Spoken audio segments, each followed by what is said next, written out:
Alrighty then, we are live.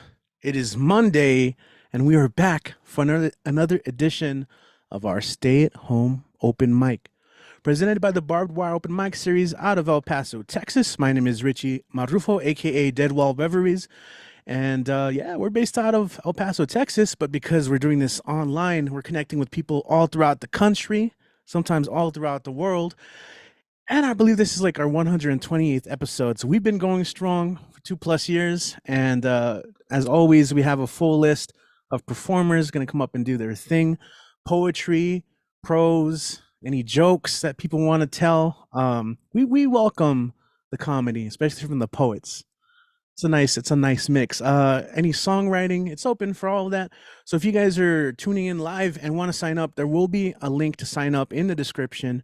But if you are watching this either live or in the future, which is your present, leave a comment. Let us know you're here. Make sure you click that thumbs up. I say those things because when you do that, it helps push that video out to more people who would love to see it. We have a great roster. Again, my name is Richie. We are presented by the Barbed Wire Open Mic Series, aka BWOMS. In addition to online shows, we have in-person open mics in El Paso all throughout the city.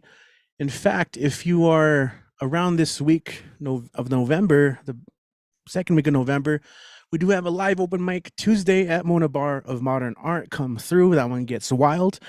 We also have on Thursday a jazz and poetry night at International Downtown El Paso. I'm going to be spitting some poetry alongside my friend Poet Khan and a poet. Her name is You. That's right. Alongside You. That's what she goes by.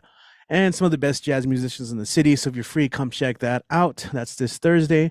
And if you just want to keep up, you can follow us online, Barbed Wire Open Mic Series. We'll always post links so you can sign up. Without further ado, we're going to go and kick off today's show. Each performer gets about 5 to 7 minutes to do their thing. That includes cover poems. As Kit likes to say, if musicians can do it, why can't poets? And I dig it. It's a good way to give tribute and introduce people to established or writers that you love. So without further ado, we're going to kick things off in El Paso. We have someone we all love and adore. She's got a new collection of work coming out that I'm really looking forward to from Mouthfeel Press. Let's go ahead and welcome to the stage Robin Schofield. Hey, Robin, how are you doing tonight? Welcome. Hey, Richie, I'm doing pretty good. I'm going to read some political things tonight, seeing how it's election week and all. So it's good to be here with everybody. I'm sorry, I'm going to read some depressing kind of things. Maybe I should put that one last. So this happened a few years ago. People say we have problems on the border, and we do, but it's this kind of problem. What the El Paso News did not report. For Sergio Guerreco. The FBI agents crossed the border to knock on the door of Sergio's parents. Sergio, who at 14 was shot to death for throwing rocks over the pre-bridge. They will explain why the Border Patrol agent will not be prosecuted and will continue to patrol the border on a bike as if nothing had happened. What lies did they carefully choose? Sergio's mother, Maria Guadalupe, said the Border Patrol was in the Rio Bravo. She said Sergio's shoes were not dirty, proving that he had not been in the river, but standing on Mexican soil. The father said to the TV news, sure, he was a troublemaker, but aren't they all who are 14 years old? He didn't deserve to die for whatever he did. Children of the one border play in the green weeds of Memorial Park. Some launch balsa wood airplanes, some fling stones. They are a stone's throw away. The FBI doesn't have to explain. So that happened to a 14-year-old boy, and there are more incidents like that, of course. And then this happened to me. It was nothing much. Ecology of being seen. The helicopter twice flies over the Rio Grande, reduced to pools of scum. The great blue heron stands over on one leg. We follow her tracks in the dry riverbed, and the dog finds out he can't catch her. We walk into New Mexico and see a white egret, unafraid. Three-toed tracks curve next to the smaller of a reedy sandpiper. Among picked-over clamshells and dead carp, the shepherd dog chows down on fish heads. A father and son gather many minnows from one of the brackish pools, and I want to say, save those for the siege of herons.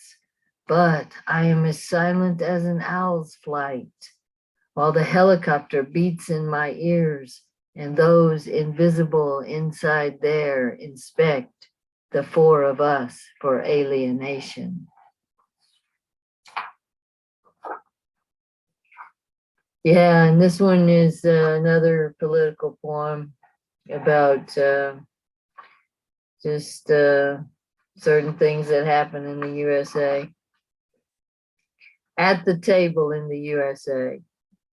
The Koch brothers seem so much like fairy tale dragons, hoarding their black gold, discussing filthy lucre around their ornate, overwrought dining room table.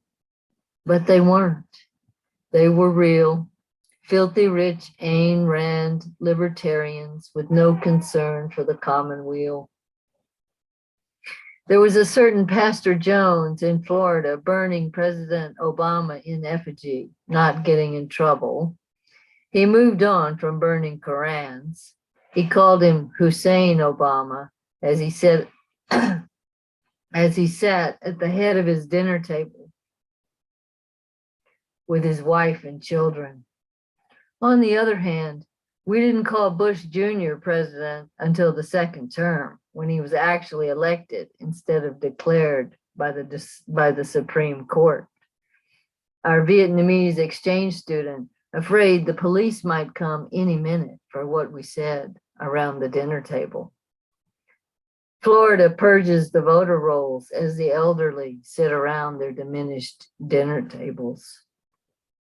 People of color haven't had much to say at the table to begin with. A group of college kids sitting around a card table playing poker wonder why their blue city in Texas is divided into 4 safe Republican districts, ending hundreds of miles away. The Greeks invented democracy, yes, but also the idea of inherited slavery. Jefferson, no idealist, but one who pursued happiness. His writings never invited Sally Hemings to the dinner table. All right, and this one is more, yeah, it's still very political. It's called No Subservient Woman. Abigail Smith Adams wrote to her husband, John, "Your set of laws should include us as well, or we should rise up and speak for ourselves, vote for ourselves, and own ourselves." It may have taken a century or two, but we are not chattel since the 1890s. We own ourselves and our property now. We can choose whether to have children. We can apply for a credit card since the 1970s, thanks to RBG. Don't we have rooms of our own, she sheds and such? 3 centuries after our great-great-grandmothers, like Susan B. Anthony, went to jail for voting, the ownership of our bodies is again in doubt, assailed by pious men of dubious character in the Congress and below, demanding ultrasound wands be thrust up into our vaginas if we demand to own ourselves, including reproduction. Will the question never be over? whether we can choose to have children or not. When we own ourselves, some men are afraid. When we vote for ourselves, our rights cannot be taken. Oh, but they can. They can be taken when 3 Catholics plus a sexual harasser sit with the Supremes, when the seat has been stolen from the Democrats. And then probably the most important political issue of our time. This one is really about climate change. It's called currency. The goose on a gold coin in Canada seems an inversion of the fairy tale, but not of the moral, for the geese live on. And you know how the tale ends, with a feast of fat and innards. Now that there's greed for gas trapped in rocks, more geese will die. What is the moral of the story of the methane lakes that elders of the First Nations surround with prayer in those blasted wastelands as though it will do some good? Everything is woven together. The veins in the lungs like a tree, the glacier with its fingers, the page like a cloudy sky. Coastland fractals repeat forever among pebbles and fir trees with salmon DNA. Who doesn't understand how the trees suck up the water in which the salmon spawn? Doesn't get how strands of geese fly in, not using any natural gas, trying to land in an ice cold, clean blue lake, to have speckled eggs splashed with mud. They spot the sheen and land, not knowing it's poison water bought with the coins no one should spend. So that's my take tonight. Everybody go vote if you haven't already. And that's from a new collection I'm working on called Bodies in Motion. And my new collection that's coming out in June, I think, somewhere around the summer, is called Ridge of High Pressure. All right, awesome. Thank you, Robin. And as always, I love your original your poems you always read, but it's nice to deviate. And then again, just so fitting. Tomorrow's election day, so if you haven't had a chance to vote yet, peeps watching on YouTube, go get on that. We need it, especially local. Especially I think. But let's go ahead and keep going. By the way, if you are tuning in and you're an EPCC student, stick around. I do have ways you can get that QR code for the Tejano program, but more on that. For now, we're going to get back into the show, and we're going to move a little bit north. We can still stick around in the Southwest and visit our friend in Denver and say hi to Mike Sindler. What's going on, Michael? Hey, good to see you, Richie. Good to see everybody. I am going to, as usual, start off by saying everybody needs to go to lighthouseriders.org and check it out. Cool thing today, actually, I was looking, for those who know, Lighthouse is building a new home, and they did this really cool thing where they took insulation and a lot of the writers from the Young Writers program, because they have stuff from like as soon as you can learn to read and write all the way up until old people like me. But they had a lot of these young writers, and they like wrote stuff on these big pieces of insulation, and then they stuck them in, and of course they're going to have the drywall and everything over them, but their writing is going to be inside the structure of this building. What a great thing for a kid to realize, my writing is the bedrock of this thing. It's part of why I love Lighthouse so much. But I'm not really doing anything myself in the immediate future, but I wanted to put a couple things in the chat here. One of them's the Library of America. These are both free and they're online stuff. First one's from the Library of America. It's this unknown Kerouac. That's going to be a like panel discussion and stuff that should be really cool. And then the second one's the Academy of American Poets is doing a thing called Gathering Poems with all these like leading major contemporary poets reading other poets' work. I just think those are going to be really cool. So I just wanted to let people know. Moving on, I'm going to read something new here. It's called Promenade. Little creatures in the soil beneath this tree, burrowing and scuttling over and under root, padding over leaf cover with silent feet. Tunneling loosens earth, aerates and enriches, slow crawling beetles and swift ants catching sunlight on reflective wings and bulbous bodies. Twitching furred squirrel on treasure hunt for nuts, dashes and darts paying no heed to wider community of minute inhabitants. Birds cease songs, make picnic, shrink insect populations. Skinks and chameleons devour ants before snakes make meal of luscious lizards. Shoots of dandelion and wild grasses burst up from leaf composted loam. Worm feels at home threading through gravel and green. Bees coat themselves with golden gametes passing from flower to flower, hovering high above bush, depositing fuel of future, trade pollen for nectar.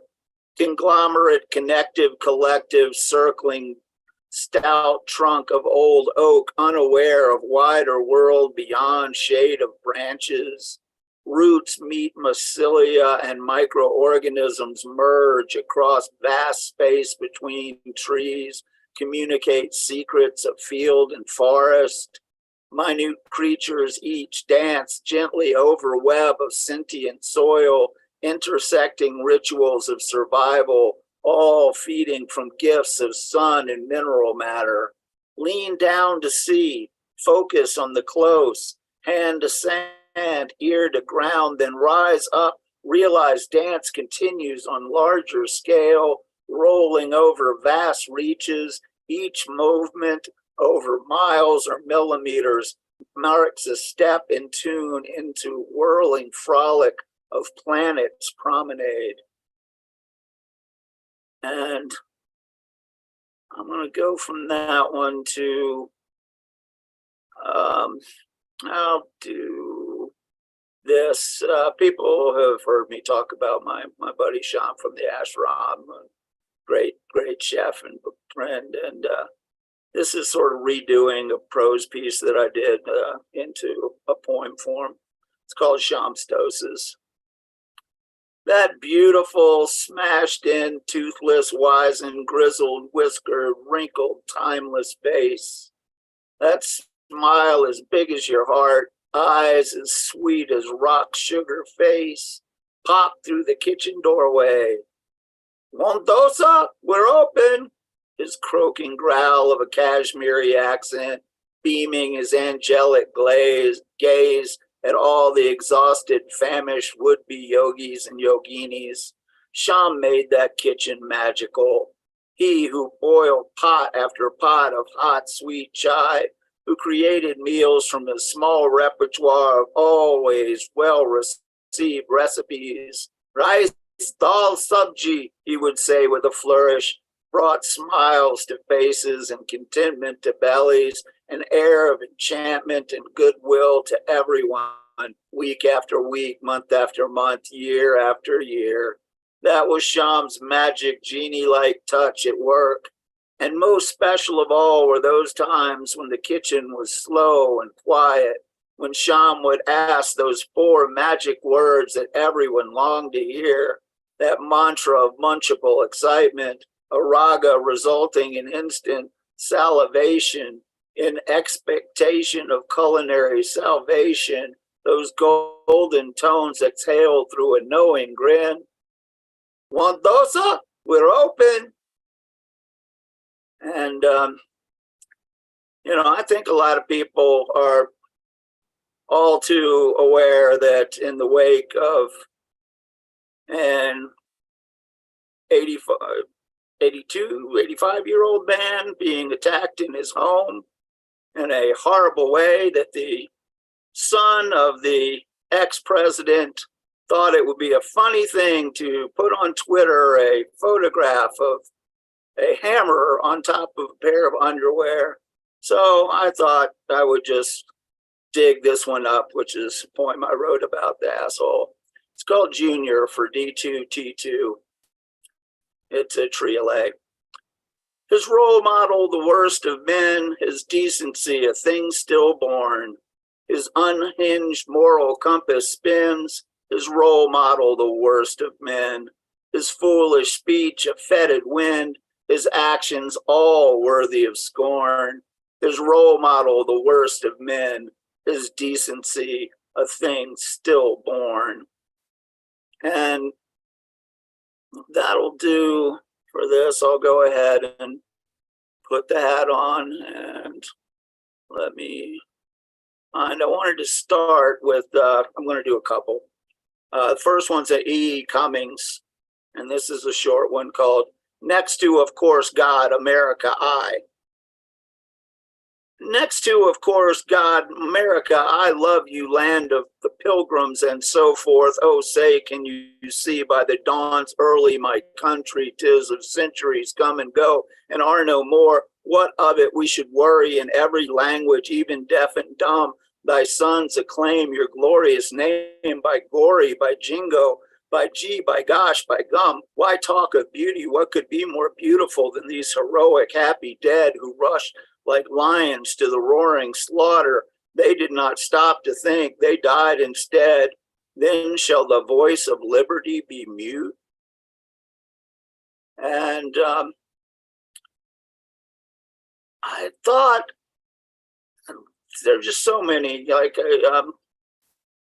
like you're saying, this is, we're on the edge of, very possibly the last fair election, or even seemingly, the last election potentially in this country's history.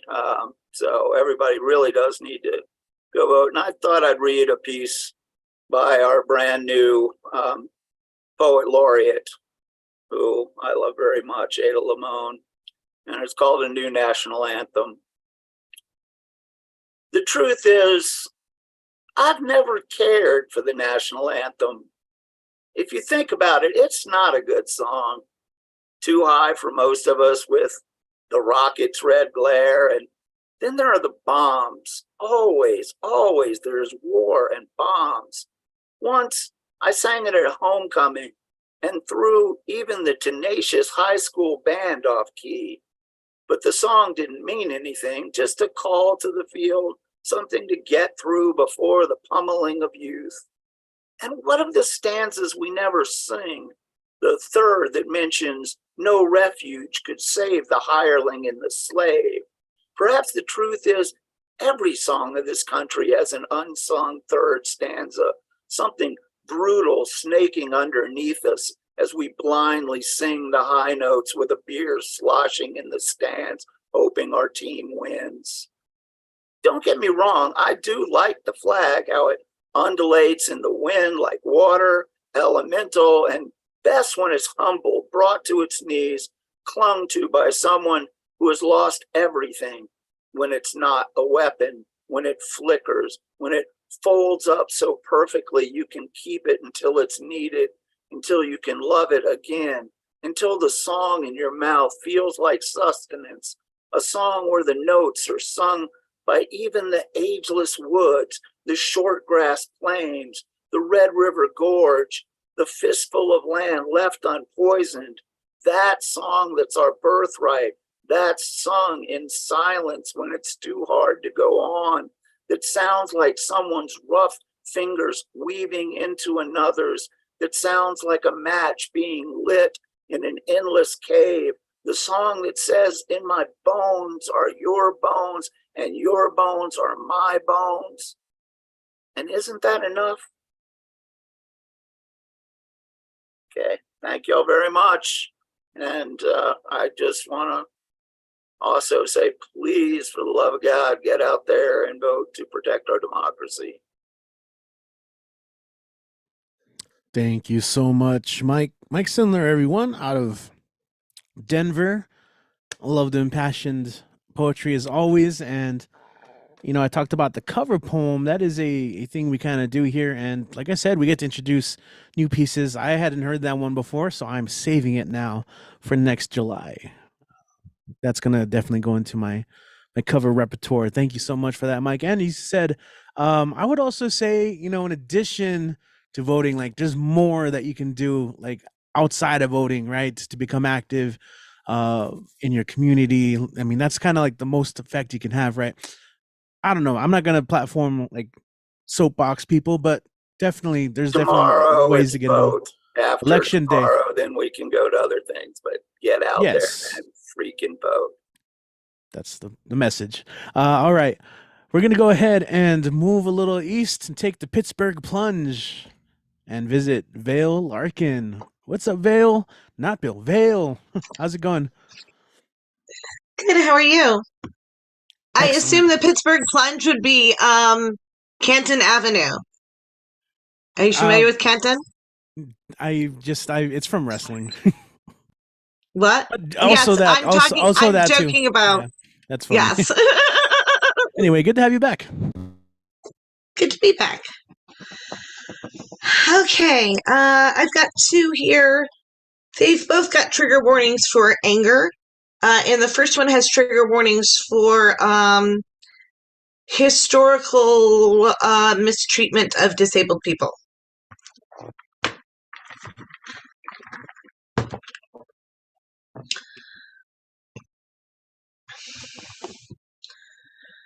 Freak show. Come one, come all to the show of a lifetime. The show made of lifetimes and lives and betrayal.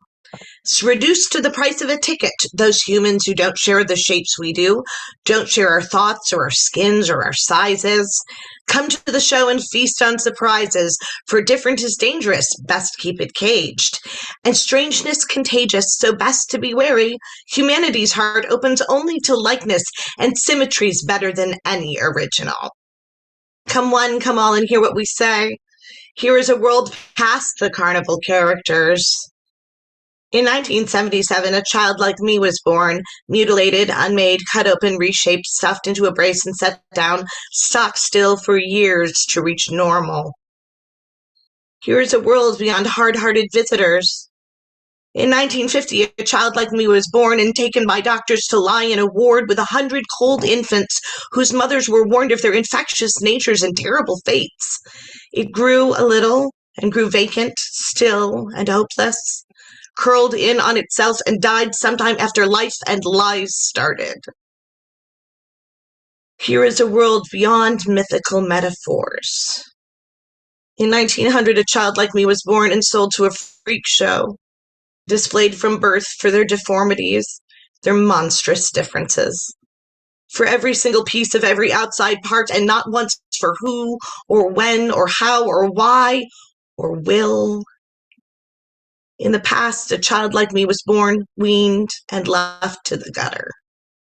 In the past, a child like me was born and then burned as a demon. In the past, a child like me was born and was left out to die in the woods after dark. Come on, come all to the show of a lifetime. Brightest and best of the horrid and strange. Look how we cradle our alien progeny, curiosity stronger than mercy or shame.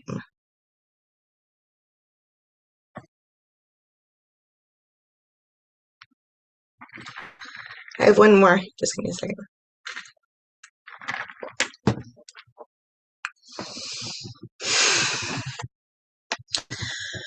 Okay. This one is not more happy, but a little less graphic.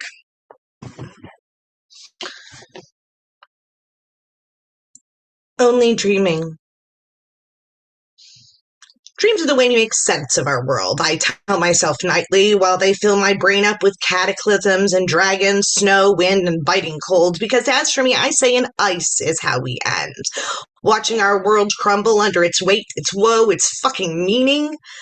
We've driven our planet to its limit, to its bleeding edge of broken promises, of broken children, battered love, the end of our compassion, like it was an end of bread we threw out, carried away by birds, whose voices remind us of what we once were before we shoot them down with poison air when we avoid lead, which is nearly never. Oh, how we love guns, bring them to church, to school, to grocery stores, at office buildings, into parties, out to parks, and there, in the hands of broken children, they are bringing us all down with them, blood first. They say the children are in danger. 25% of girls are raped while in childhood. 20% of boys are raped while in childhood. 70% of child rape is committed by fathers and stepfathers of victims. 3% of men are estimated to be sexual predators. White men make up the vast majority of rapists. They say the children are in danger, but they're pointing at that man, that stranger, and they're saying he's the one to watch, and her, the one in the dress with the painted nails and the long stride, that means she's making herself up, they say. And they're saying the big threat is grown-ups, letting children decide whether dresses are fun or not. Please, what they really need now is less fun, right? With the guns and the planet going and the fucking meaning of it all. And this is why I don't wonder why I can only dream in nightmares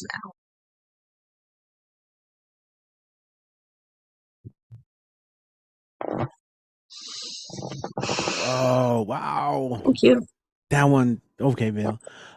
Really quick, do you have social media that you'd like to share for people watching you, maybe catching you for the first time? Yeah, 1 second, I'll put it up in chat.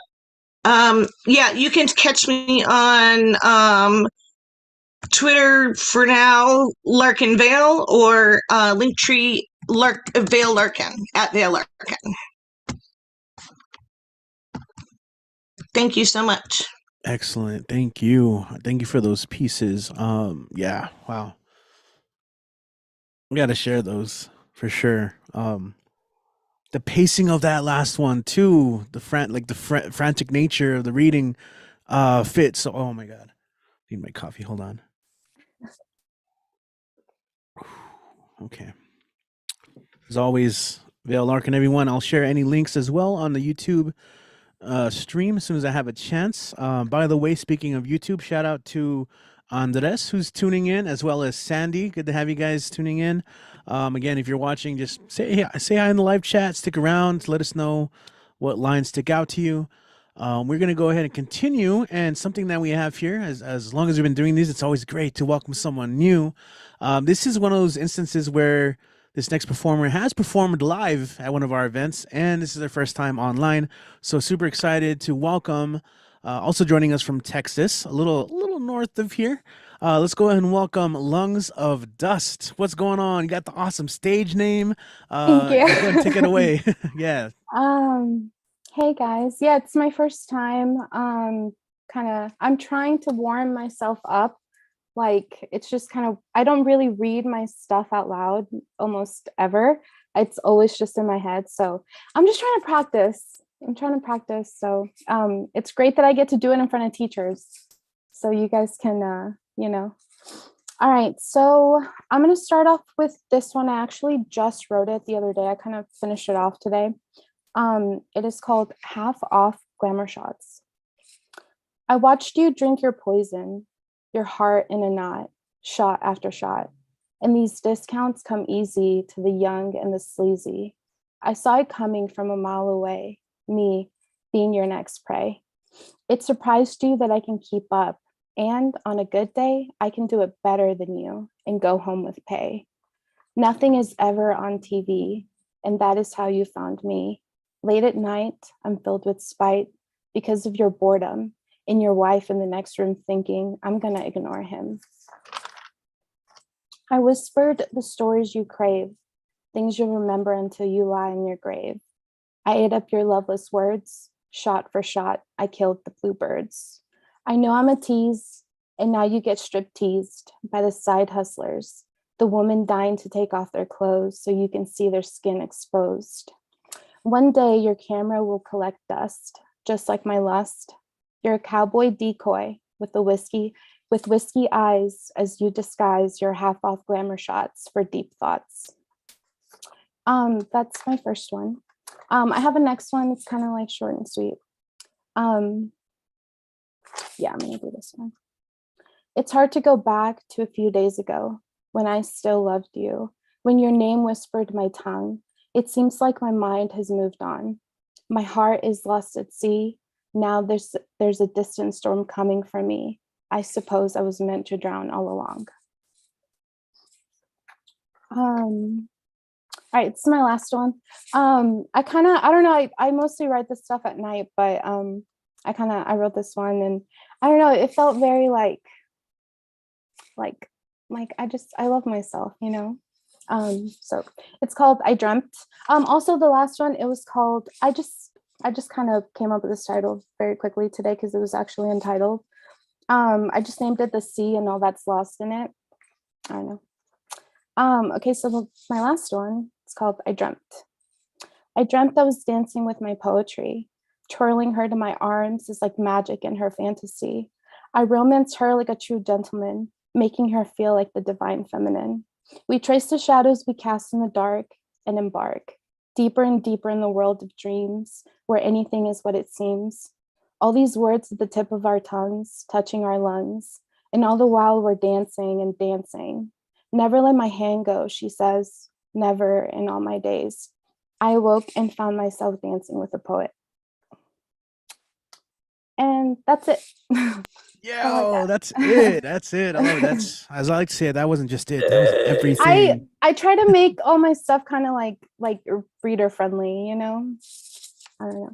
Jenny, yeah, you're welcome. To do it. Don't be afraid to scare them off if that's what you need to do. Yeah. Be yourself, speak your truth. Yeah. But, show. I'm so glad you found us. Hope you come back. Exactly. I got So a bunch of stuff. So and now we're here every Monday, so you're welcome back. In fact, so people are kind of getting to hear you for the first time, and if people want to follow you online, support your work, and oh god. anything you have going on, you mentioned photography. I welcome. do, but most of my stuff, I mean, I don't have like a page. I kind of like to do street photography, and just my page is not very like I'm trying to put myself out there. It's just very just me, my life, you know. And it's just my lungs of dust. It's the only social media I have too. I don't do Facebook, Twitter. I don't do anything else. So Cool. That's just it. Awesome. Well, we're glad to have you here. And again, just go ahead and keep working on that. Whoops, I totally did that the wrong way. Lungs of Dust, everyone. And if you want to have any links, feel free to share that as well. We do hope you come back. We do have that tradition of usually chanting one of us. But I think in lieu of that, I just say, keep coming back. You know, we hope to hear more from you. All right, thank you. Let's go ahead and keep this going. So that's out of Texas. And that's more of a Texas response right there. Come back now, you're here. Yeah, I said that terribly. Jeez. Sorry. Let's go ahead and keep going. We're going to go to South Euclid, Ohio, and check in with Doc Janning, who last week was a floating head for Halloween. So we're happy to have him back. He's back in his throne out in space. Doc, what's going on tonight? Take it away. I'm going to reach back to Independence Day for the poem I read then, because I think it fits the bill for tomorrow. The title is 246. Today we celebrate a birth, the birth of our country. 246 years, nearly a quarter of a millennium. We celebrate freedom, but are we truly free? We have traded kings and lords of lands for kings of money, for lords of greed, for lords of power. We have traded for those who feel their dogma outweighs bodily autonomy for half our population, for those who feel others are less than, for those whose rulings are not common sense, but dogmatic nonsense, for those who write dogma into law, for those who promote bigotry and misogyny, fear and hate, in contradiction to every belief's basis, love. We have traded for those we elect to represent us who believe it gives them absolute power, for those who believe and behave as though our Constitution is a meaningless impediment, for those who do not listen to the citizens who elected them, but only to money and the siren song of power. We have traded for those who do not see or hear and do not understand, for those who do not want to see, hear, or understand, for those who have a motto which flies in the face of reason. My mind is made up. Don't confuse me with the facts. And now we have a daunting task, a gestation, the rebirth of our nation, a rebirth to become a nation where my country, 'tis of thee, sweet land of liberty, rings true for all, and all are truly free. And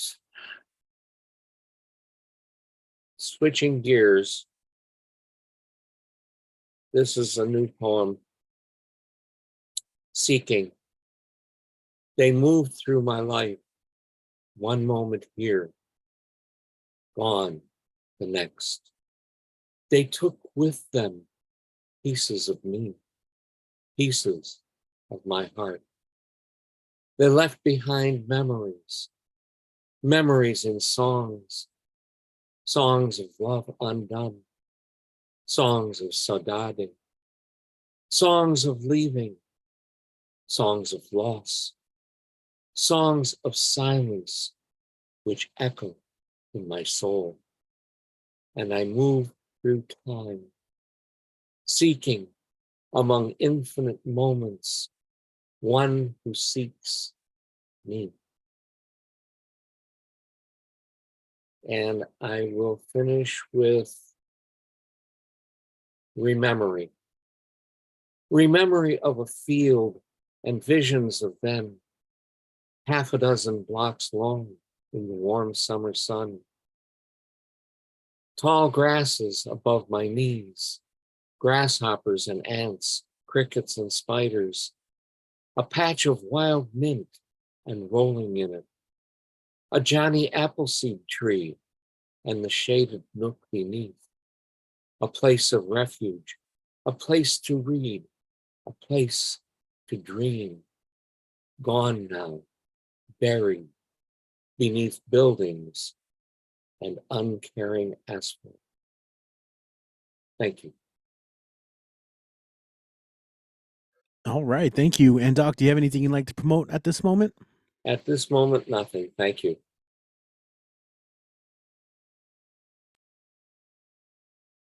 You're muted, Rich. I'm too good at this. Like, I'm just muting myself and speaking telepathically to everyone. If you didn't catch what I said, you weren't meant to hear that, okay? Doc Jennings, rememory. Shout out to Toni Morrison. I remember my lit days. Anyway, South Euclid, Ohio, poet laureate. Let's go ahead and go to the West Coast, where he's doing something I should be doing right now in his office, grading in the grand city of San Diego. It's always great when you can make it by. Let's go ahead and make room for propaganda poet. What is up, man? Good to see you as always. Go and take it away. Thank you. I appreciate being here. I appreciate these spots. I appreciate Lungs of Dust coming and premiering here.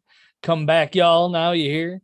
And I appreciate all of you for what you do. I'm sorry I don't make it to these things as much as I want to, but life, conflicts, all those things. But our first poet of the evening brought up some very important points. And Mr. Michael Sindler reiterated those, and I'm going to continue that pattern.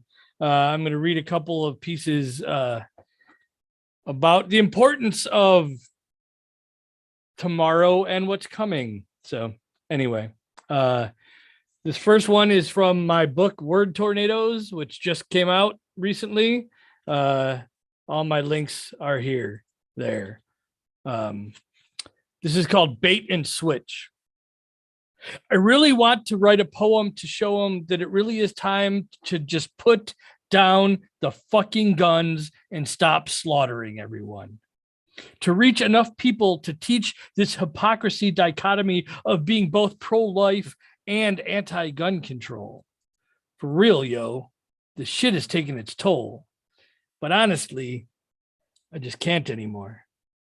I really want to write a song where we all actually get along and can rationally discuss this Handmaid's Tale reality being created by this GOP calamity as they continue to use your own religion as ammunition against you to somehow spread contagion, diametrically opposing the actual teachings of your Christ. But honestly, I just can't anymore.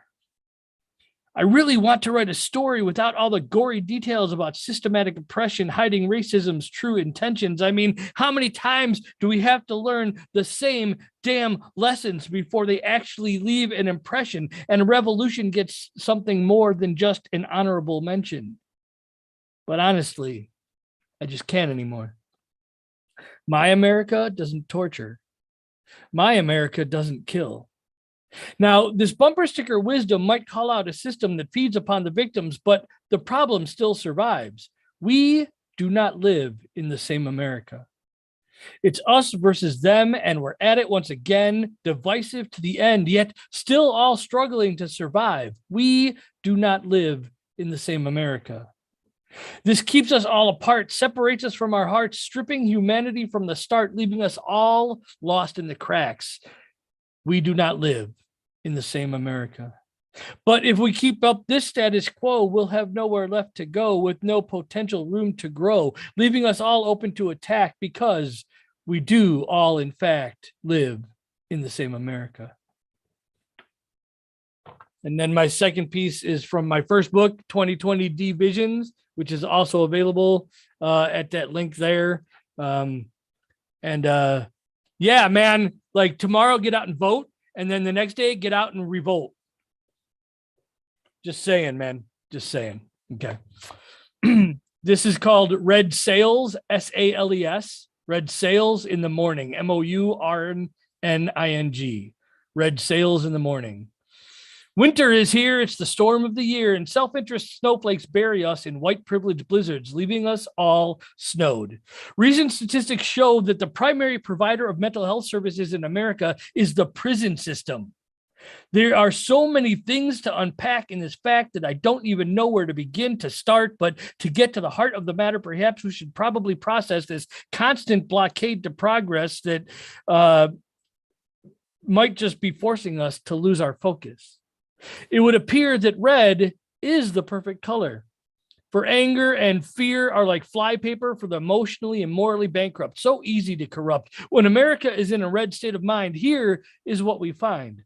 Toxic masculinity is just a part of the scenery. A woman's body is just another commodity. And because we demand better, somehow we're the oddity. Accountability is an endangered species, as are truth, logic, and reason. And treason, well, shit, that's just another day at the office now. While it might appear that blue is part of this fight, the ones who still win always seem to be white. How can any of this be right? This machine is no mystery. It's got us all ignoring our history. This has all gone much too far. We have lost important impressions, forgotten our Scooby-Doo lessons about who the real monsters are.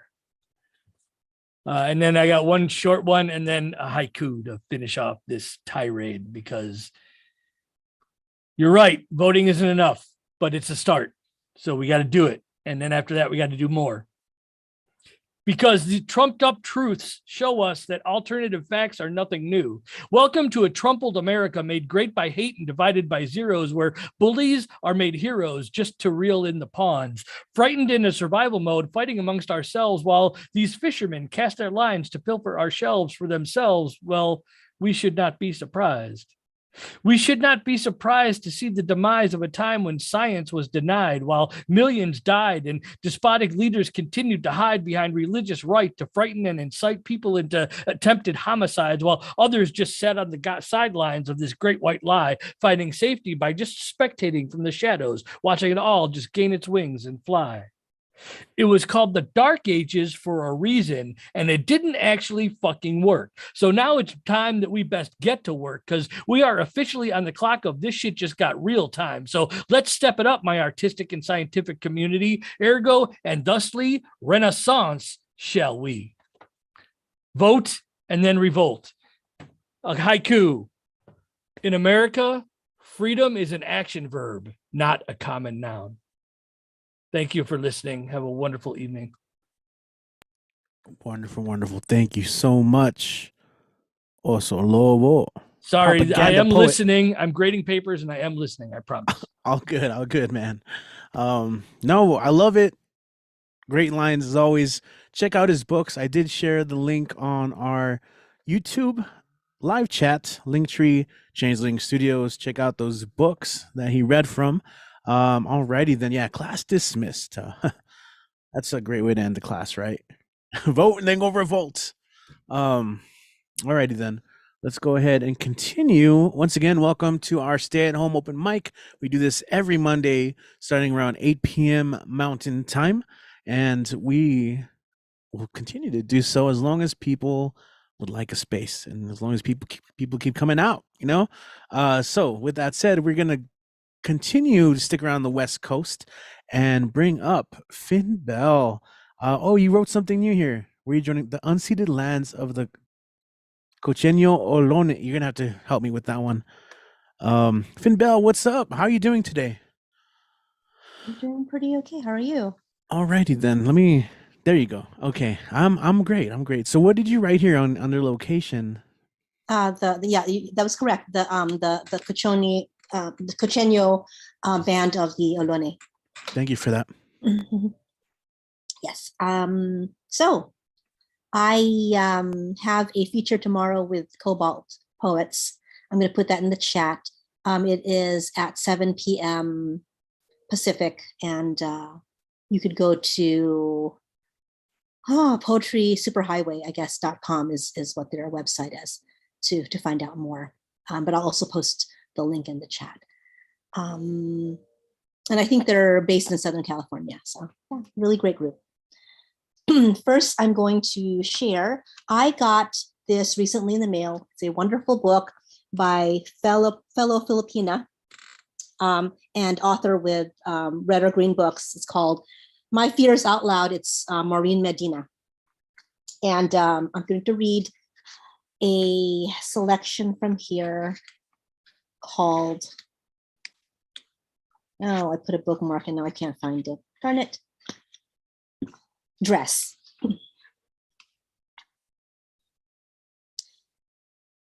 I never thought you'd be so simple. Words from my mother as we sat down to lunch. What's that supposed to mean? I chewed on my food as she chewed me out. Look at you. You let yourself go. You don't wear makeup or dresses anymore. You used to take care of yourself. You don't care what people think. You look lousy. That's what you call simple? Don't you mean lighter, free? The me that you held with such high esteem wasn't even me. I don't want your idea of beauty stained on my face. I don't want to be your depiction of a woman. She's the one who is blamed when a man accepts his own depiction of a man, a construct society upholds too tightly, like that dress we shouldn't have worn. If we don't dress like that, then we look worn, and we can't risk looking frumpy. Oh, baby, why so grumpy? You should smile more. Bite your tongue. Watch your mouth. Be polite. Be a lady. Well, I am a fucking lady and then some. I am all encompassing. There is no more woman. There's no woman more woman than me. just because she wears the mask that doesn't fit her or the chains that weigh her down. You want me to adorn myself with jewelry instead of good sense? Diamonds, they are bloody. They're made under pressure. No wonder they're a woman's best friend. Not valued until the pressure of who they are grips and contorts them until they cannot be recognized. Deemed unworthy until they have the individuality snuffed out of them. They shine and sparkle, an inaccurate betrayal of their lackluster to be simply just like everyone else. Put on the market, put on sale, a ploy to keep women as property, a dowry, modern day slavery. Well, don't try to own me because I'm not yours to keep. And I won't be kept, Mom. Bras and stilettos, your idea of sexy. I'm complex. See, racking my brain for solutions beats a nice rack. I'd rather stand tall in the battle for justice than invite unwelcome attention. And if that is your only intention, yes, Mom, I'm simple. There's no room for expression in that frilly dress. My makeup would smear when I'm out in the trenches. Yes, Mom, I am simple. Of that, I am proud. I am loud and boisterous with my knotted hair and sweats. Strength and acceptance come in all sizes. And that new dress you just bought me, it doesn't fit. So that's by Maureen Medina, Red or Green Books. Her book is called My Fears Out Loud. And I'm going to finish with one of my own. I did attend the Tumbleword workshop that was led by Nick Paleologos on this past Saturday. The theme was on imposter syndrome. And so I started something there. It's still in progress. So this is where it is right now. It's called A Skin I Wear. Can I bother you for a moment? Tell you about a skin I wear when my own doesn't fit, when my own slows off, dies on its way down the drain, when I shower, ashamed to be me. If you wish, I will share it. I will share it with you here now. That seems to work to appease the guilt of staring at my tedious beast staring back at me in the mirror. She is smug. She mouths the words slowly so that I may understand, fogs the glass with her proclamation. You are hideous. No one loves you. Come now, take it off my hands, be enthralled as it takes different shapes, expands and constricts and dictates its size according to the body summoning it, lusting after it, thinking it cloak of protection to swaddle around themselves. Wait long enough. Wait for it to cut off all your airflow, your circulation. It is a greedy succubus in that fashion. But no, ignore how it absorbs you, steals away your will. It is worth the agony it exacts.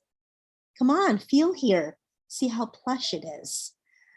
I made sure it is a comfort before it wearied of being a superior version of me. It metastasized all on its own, gargantuan Venus of its own deceit. It will blindfold your conscience and smile while doing this. It will make you want it, tremor fits of your addiction, so much so that you may not want to give it back. Know that this parasite is the one making the decisions. You are not in charge. You could keep it on you for now, let it be your new skin, meld with your bones, seep thick into your bloodstream until you scratch at it in terror, wanting it gone, wanting it out. No longer novelty, it will tire of you first. It desiccates, delicate husk after every use. Here, take this new one, forming as it divests itself of meat and organ, severs tendons, sickness escaping my corpse, reverent seeping into yours. Thank you. Oh, awesome. Thank you. And of course, I know you mentioned your features. Do you have links that you would like to share? Did I miss those already? Oh, no. I'm still going to put them in. Okay, cool. And then any last shout out so for people hearing you for the first time where they can follow you and all the amazing things you do. Yeah. Instagram, Finn_Bell. Thank you. Perfect. Thank you so much. Always great when you can make it. Appreciate it. Go follow her, you know, and then that opens another door to a whole Fincabularium universe. I was gonna Finiverse. I don't know. We'll figure that out. I'm sure you already have too. All right, we're gonna go ahead and continue with kitten. I'm so distracted. Dang it. Been building up with that. Oh, I love it. Those of you watching on YouTube have no idea what I'm talking about. I got distracted. Car. Okay, let's go ahead and looking at the list. We're gonna come back to EP, and it's time for not the MVP, but the MV Lee. That's right, making their triumphant return. Always great when they can make it by. Let's go ahead and welcome Lee Martinez Soto. What is up, Lee? How you doing tonight? Good. Glad I could make it. I had the day out. So yes. So I have 2 new shit and an old stuff. So first the newish one, and then the new one, and then the old one. This is the things you left behind, and this is after my dad's 2-year anniversary of his death. I'll write the longest sigh spread across 2 years, starting from the moment of your departure and ongoing, unending. The hand is too tired, the ink has run dry, and the paper stares blankly at me with my fear and my exhaustion, my avoidance, rage, and denial.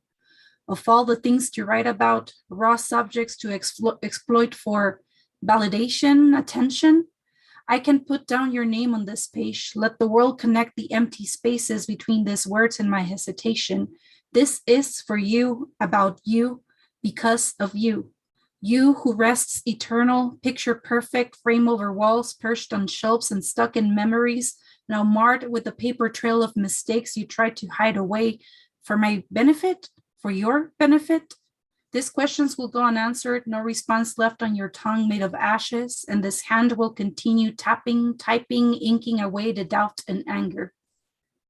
Escribiré el suspiro más largo distribuido en 2 años, justo a partir del momento de tu partida. Continuo e interminable. Mi mano está demasiado cansada, la tinta se ha secado y el papel me mira en blanco, escudriñando mi miedo y cansancio, este estado de fuga, rabia y negación, de todas las cosas de las cuales pudiera escribir, temas crudos para explotar por validación, atención, ¿por qué No puedo escribir tu nombre sobre estas páginas. Deja que el mundo conecte los espacios vacíos entre estas palabras y mis dudas. Esto es para ti, acerca de ti, gracias a ti. Tú, en tu descanso eterno, con tu imagen perfecta enmarcada sobre paredes, posado en los estantes y atrapado en los recuerdos ahora estropeados, con el rastro de tus errores que trataste de esconder para mi beneficio, tu beneficio. Estas preguntas seguirán sin respuesta alguna, no queda ya ninguna, en tu lengua hechas cenizas y, por lo pronto, seguirá esta mano tecleando, escribiendo, entintando mi duda e ira. That was one. Then this one is new. Today is the anniversary of since I got married with Andres, who's watching, so this is for you. And this is called Distance. Desde lejos alcanzo ver el universo, dando vueltas sobre la punta de tus dedos, tapizando mi existencia entre palabras y retratos. Mis estrellas atraídas a tu órbita, sacudidos por tu risa, reestructurando el cosmos para ver mi sonrisa bajo cielos claros o nublados desde lejos, hasta que nuestros átomos vuelvan a encontrarse. From afar, I see the universe dancing at your fingertips, enveloping my existence in words and portraits, my stars attracted to your orbit, shaken by your laughter, restructuring the cosmos just to hear my laughter under sunny skies or rainy blues from afar, until our particles find each other again. And then finally, this is the old one. I just recently got acceptance for Querencia Press for one of my poems. It's for a queer non-binary anthology, and this is Dear Cis People. Repeat after me. My pronouns are not preferred, optional, an alternative for you to ignore, overlook, change when you don't feel like believing me about who I am, when you don't really care for respecting, acknowledging my existence, when we argue and you seek a surefire way to shake me to my core. Dear cis people, it's been years since you last opened, let alone read any biology books, peer-reviewed journals, or even read or listened to the emotional labor that I and many others have screamed and cried at the top of our fucked up lungs. Biological gender is as wide and varied as your excuses for why you pick and choose the words of a God not ours to abandon scared and lonesome children, gatekeep life's basic experiences, and shock us into casting away who we are. Don't you think it's a little creepy to change your opinion about who I tell you I am based on your own assumptions? Like, why are you so obsessed with me and with what I hide under my shirt, under my pants, between my legs, tangled on these vocal cords? Don't you think it's a bit disturbing? Dear cis people, if I say my pronouns are they, them, my gender is chaotic neutral, the essence of that power trip of the fear that crosses bigoted assholes' faces when they see me stomping on these platform boots and turn up ties paired up with high-waisted shorts, tight crop tops, these tattoos, pierced face, green hair, shaped sides. Oh, the fucking euphoria. That is exactly what I mean. This is not an invitation for debating, questioning, or shoving your poorly informed beliefs my way. Dear cis people, my gender is not a personal attack on you. But please do take this here by letter personally. This is about you. You know your names, your multiple slips that I will no longer pretend are mistakes, your pretense at allyship, hollow empathy, sympathy, followed by your barrage of endless dead-naming, misgendering, and passive-aggressive bullshit jabs that do nothing but chip away at this already thin patience. So here's the end of it, dear cis people. I will now meet you at your level. Stomp straight to the ground where you scurry away like pestering little cockroaches. Dear cis people, fuck around and find out. And that's it. Yeah, lead. And that's honestly one of like the dopest like mic drop ends to a poem, you know. It's just such a fitting for an end piece. And you know what, it's been so great when you perform it live. And one time you actually did, I remember you were rocking killer platform boots that fit so well with it. So I know you already have your stuff there. Do you want to talk about your social media and all the stuff you got going on? Yeah, you can follow me on Instagram, preferably is cadáveres_literarios. I'll also share my Linktree where you'll find like the newest stuff out there for the things that I've been published on. I've been kind of quiet on like the open mic, but I've been keeping up with like publishing and trying to do stuff still for the community. So yeah. Yo, I love that. I love that. Okay, cool. Thank you so much. Feel free to also share any links as well. Lee Martinez Soto, Envy Lee. And also I was gonna joke around, like, you know what? That the poem he did for Honduras, you gotta redo it. I'm kidding, don't know. I was gonna say like his laptop died, but no, just playing. Alrighty then. Let's go ahead and stick around in El Paso and we get to visit. I like to call him. Lately, I've been saying the BWOMS bouncer. He's been really holding it down too for Tumble Words. Again, if you're watching and you want to work more on your writing, if you want to get those writing workshops and just do some generative writing every week, hit up Tumble Words. And if you want to learn more, you can ask the next gentleman to hit up the stage, the screen. Let's go ahead and welcome someone who's also been here every single episode. Let's go ahead and welcome Kit Wren back to the stage. Take it away, man. What's up, Richie? What's up, everybody? Friends, well-wishers, in that they do not wish me any particular harm. I'm just going to do one of mine and then I'll resume the story. We've, of course, had a lot of important political things, but something to keep in mind amidst all the very valid fear and pessimism is to try and keep like a positive vision of what we actually want. And so this is a poem where I try to do that. I want to talk about the things that don't matter as if they do. I want the only raised voices to be joyous. I want no unspoken tension. I want all negative emotions to be a playful ritual act. They can't be killed entirely, but they can be declawed, made subservient to a higher, kinder force. I want all tears to be performative and all smiles to be genuine. I want our differences to be topics of interest instead of means of control. I want every great work to be without an author, and I will not ask anyone to forgive unilaterally, but I want everyone who seeks forgiveness to find it. I want their apologies to not be boilerplate or rehearsed, but spontaneous and, if possible, totally wordless. I want the nonpartisan roar of a football crowd that just saw what they cannot describe and don't care which team scores anymore. Their cheers will join as a white noise that never fades or resolves into signal until amazement is the only thing that we can feel, until thank you is the only thing we can say. And to continue, Emergency by Dennis Johnston. The cover story, variation of the cover poem, two parts. The doctor gathered the three of us around him in the office and said, here's the situation. We've got to get a team here, an entire team. I want a good eye man, a great eye man, the best eye man. I want a brain surgeon, and I want a really good gas man. Get me a genius. I'm not touching that head. I'm just going to watch this. I know my limits. We'll just get him prepped and sit tight. Orderly? Do you mean me? Georgie said. Should I get him prepped? Is this a hospital? The doctor asked. Is this the emergency room? Is that a patient? Are you the orderly? I dialed the hospital operator and told her to get me the eye man and the brain man and the gas man. Georgie could be heard across the hall washing his hands and singing a Neil Young song that went, hello, cowgirl in the sand. Is this place at your command? That person is not right.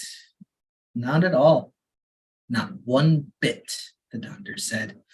Now, as long as my instructions are audible to him, it doesn't concern me, the nurse insisted, spooning stuff up out of a little Dixie cup. I've got my own life and the protection of my family to think of.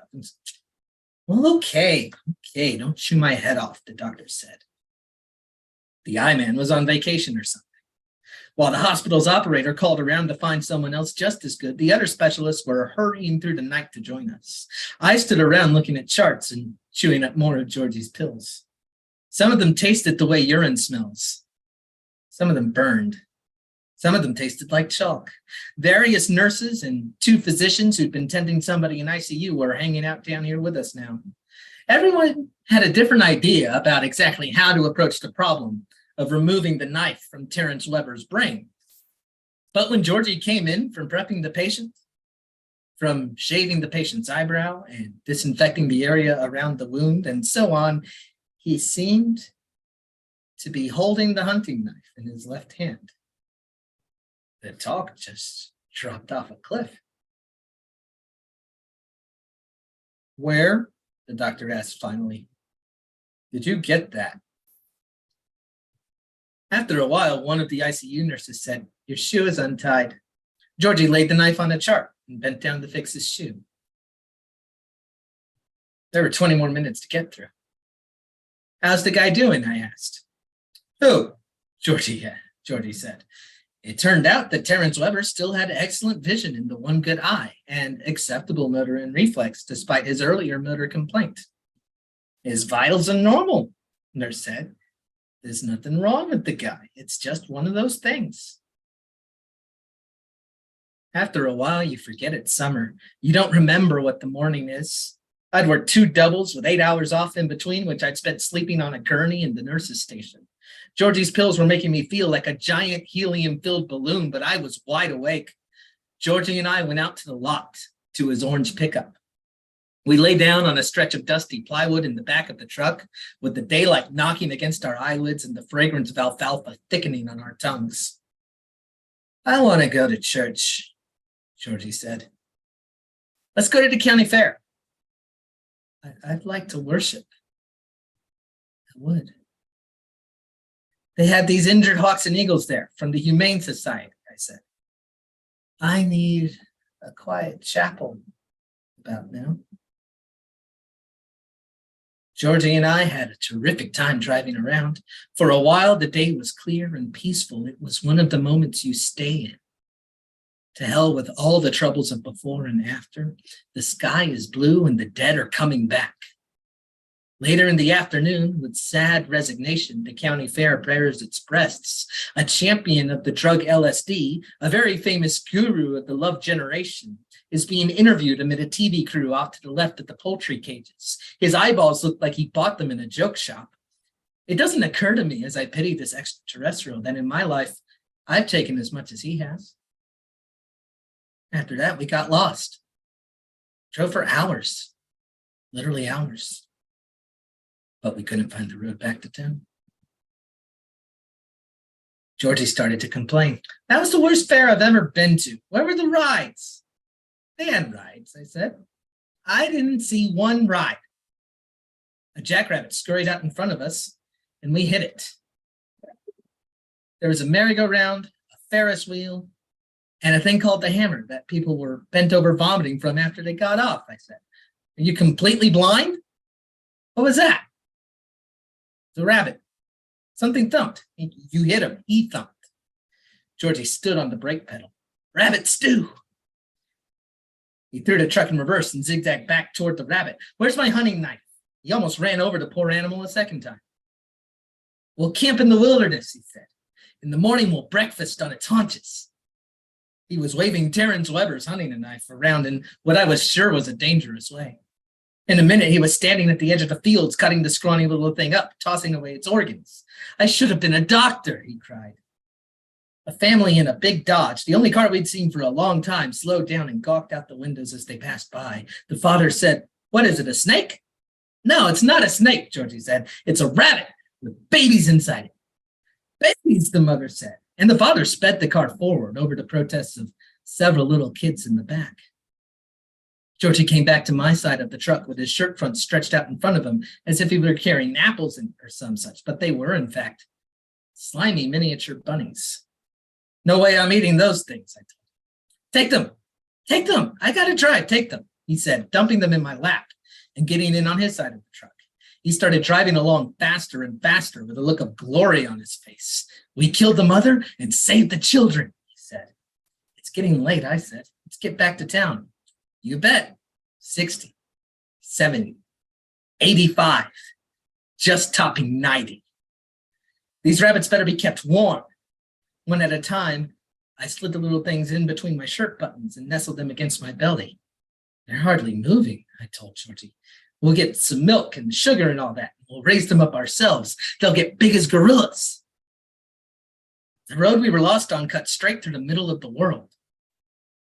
Still daytime, but the sun had no more power than an ornament or a sponge. In this light, the truck's hood, which had been bright orange, had turned a deep blue. Georgie let us drift to the shoulder of the road slowly, as if he'd fallen asleep or given up trying to find his way. What is it? We can't go on. I don't have any headlights, Georgie said. We parked under a strange sky with a faint image of a quarter moon superimposed on it.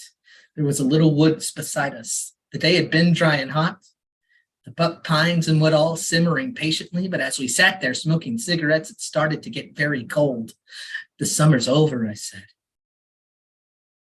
That was the year when Arctic clouds moved down over the Midwest, and we had 2 weeks of winter in September. Do you realize it's going to snow? Georgie asked me. He was right. A gun blue storm was shaping up. We got out and walked around idiotically. The beautiful chill, that sudden crispness and this tang of evergreen stabbing us. The gusts of snow twisted themselves around our heads while the night fell. I couldn't find the truck. We just kept getting more and more lost. I kept calling, Georgie, can you see? And he kept saying, see what? See what? The only light visible was a streak of sunset flickering below the hem of clouds. We headed that way. The conclusion next week. Stay tuned for our next exciting adventure. All right, man. Go ahead and share your socials there. All right. Got a little handy dandy sheet here. Instagram at KitRenAway, Twitter at KitTalkSports, Ko-fi.com/KitRen, a very idiosyncratic and belletristic blog that's mostly about football, but it'll touch on some real things too. You can find me on Facebook easy enough. You can put something in the tip jar by typing my email into PayPal, or, questions, complaints, threats, go to my email. And the Tumbleworks project, this Saturday, our host is Bill Sparks. Since the 12th is the day after Veterans Day, our Armistice Day, our resident veteran, Bill Sparks, will be having a theme presentation about those issues. So hope to see you there, or see you somewhere else, as long as I see you. All right, back to you. All right, thank you, Kit Ren. Also on co-host duty, and if anything happens to me, which has happened before, he's gracefully stepped in and taken over. And of course, also many times has helped out by being a guest host throughout the night. But let's see. So we have some performers left, and I'm looking at it. It's wild. We're going to be doing some jumping around the world here. So we're going to go to Washington, D.C., then Malaysia, then San Francisco, then Los Angeles, and finally back to El Paso. So right now we're going to go to D.C. Yeah, as he always likes to write in his bio. Yeah, you know me. So I got to pull out my rhyming dictionary so I could even keep up, and my joke book, put them together. And you've got Ed Poetastic. What's going on, Ed? I'm great.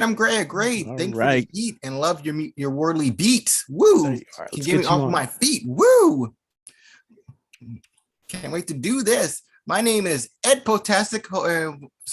My name is Ed Potastic. And feeling fantastic. Please get a time to enjoy my rhyme for sublime. I got 3 pieces, so you know they're gonna rhyme. The first piece is called "They Have Landed." To the American people, the aliens have landed. They're looking fast and evil. Oh my God, look heavy-handed. The curtain coming down. UFOs covering the skies. They don't make any sounds. Oh my God, the dark's in their eyes. They look skinny and frail. They want to meet our leader. I say more, but I mean Taco Bell. Oh my God, did I pay to meet her? They seem to be doing the moonwalk. They have some stellar moves. Oh my God, they're going to stand and talk. Homer Bond can't approve. It appears the guy's moving towards them. Oh my, he has a Confederate flag. Oh my God, he looks American and dim. Let us pray he doesn't brag.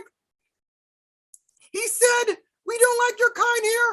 Oh my God, the Granley Readiness Blaster. Oh my God, man, cover your rear. It looked like a huge disaster. I know what you're thinking. I'm not doing a freaking thing. My pet is shrinking. The gray alien temper held by a string. The Granley blast in the sky. Dim Jim ran and hide. I feel like I almost died. What a crazy, unbelievable ride. Out of sky cat Godzilla. Now breathing, stomping about. Why could it be Gilla the gorilla? Oh no, everybody scream and shout. Everybody's panicking. Oh boy, what can go wrong? Oh no, King Kong, aka the Monkey King. He looked cracky and strong. There seemed to be a man with a billboard. It reads, "Kong versus Godzilla, place your bets." Oh my God.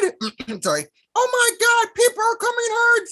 Hey, on Kong, here's everything, including my vest. This is something unrelated, but send cash to my cash app. My life in danger just like you. Come on, show some love where it's at. I want to order something from Jumbo Juice. I know I should be scared, but who doesn't want to get rich? Screw the gecko. Go Kong. Make that giant gecko your bitch. Oh yeah, here comes the gong. Consider rushing to Kong. God, why didn't I buy popcorn? Come on, you big ape. Don't take too long. Siri, I said how to make popcorn, not porn. King Kong swing Godzilla around. Lyric by Skinny Tail. It's like one big freaking merry-go-round. In straight detail. Kong, aim for the electric rails. Godzilla's getting angry. Oh my God, smoke is coming from his mouth. Oh my God, here comes an atomic bomb, frankly. It's like me eating a plate of Brussels sprouts. Godzilla is breathing a huge beam.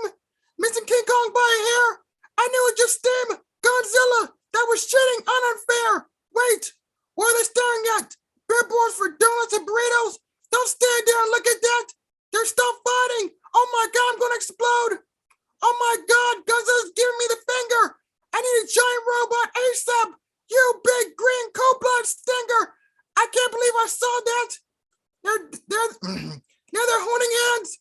They're probably getting something to eat. I don't really understand. What happened to the brawn heat? Don't go away. I bet everything on you. I pray on this day. Hope my credit doesn't go higher than the moon. What happened to the great aliens? A sun that says, I owe you. Oh my God, so much chaos has transcended. What are Paso going to do? All right, I got another one. This is called Nightmare's Daydream.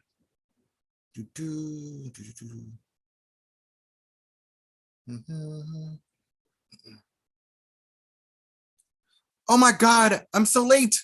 The bills are due. Oh, Mondays I hate. I'm weak. Had the flu. Stove, hurry up for goodness sake. My boss is gonna be a red balloon. Breakfast, expired cake. I'm not complaining, it will do. Silver not starting, give me a break. Bathroom, what did I come into? Laundry is full. The dirty mistake. Come on. Old, new. Out the door, time to make our break. Oh, something smaller in my shoe. The nasty things dogs eat and make. Wet towels, a bunch. Only a few. A wet towel, sanitizer, and shake. Hope nobody sniff and say, ew. Off to work. Wait, what's that quake? Construction, I need to get through. Oh my mind and body ache. The work is going to stick like glue. I'll sit and listen to music while I bake. Stop hawking, get a clue. For God or Buddha's sake, go around. There are potholes in the avenues. I'm finally here with one mistake. Oh, hey, boss, please don't be red or blue. I'm very sorry I was so late. Yes, I have a lot of work to pursue. Wait, what's the time? 8. I think I've been cursed. Is it a daily joke or fate? The same thing, but in reverse. I feel like I'm going to fate. If I do that, it's going to be much worse. Welcome, Matt. Where's the key for the gate? My body's going to burst. Here's the key. Another daydream / nightmare awaits. Got one more. This is called the Grumpy Poem.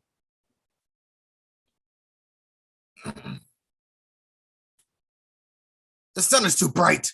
Toss away the clock. These sheets are so tight. My body feels like a rock. Everything's not all right. A sound. Knock, knock, knock. Someone's looking for a fight. The door. Why are there so many locks?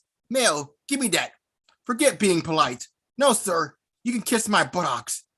You enjoy that? Get out of my sight. Dumb, stupid clock going tick-tock. I'm trying to eat with all my might. Wait. No tea or coffee in stock. This day is so crazy and not right.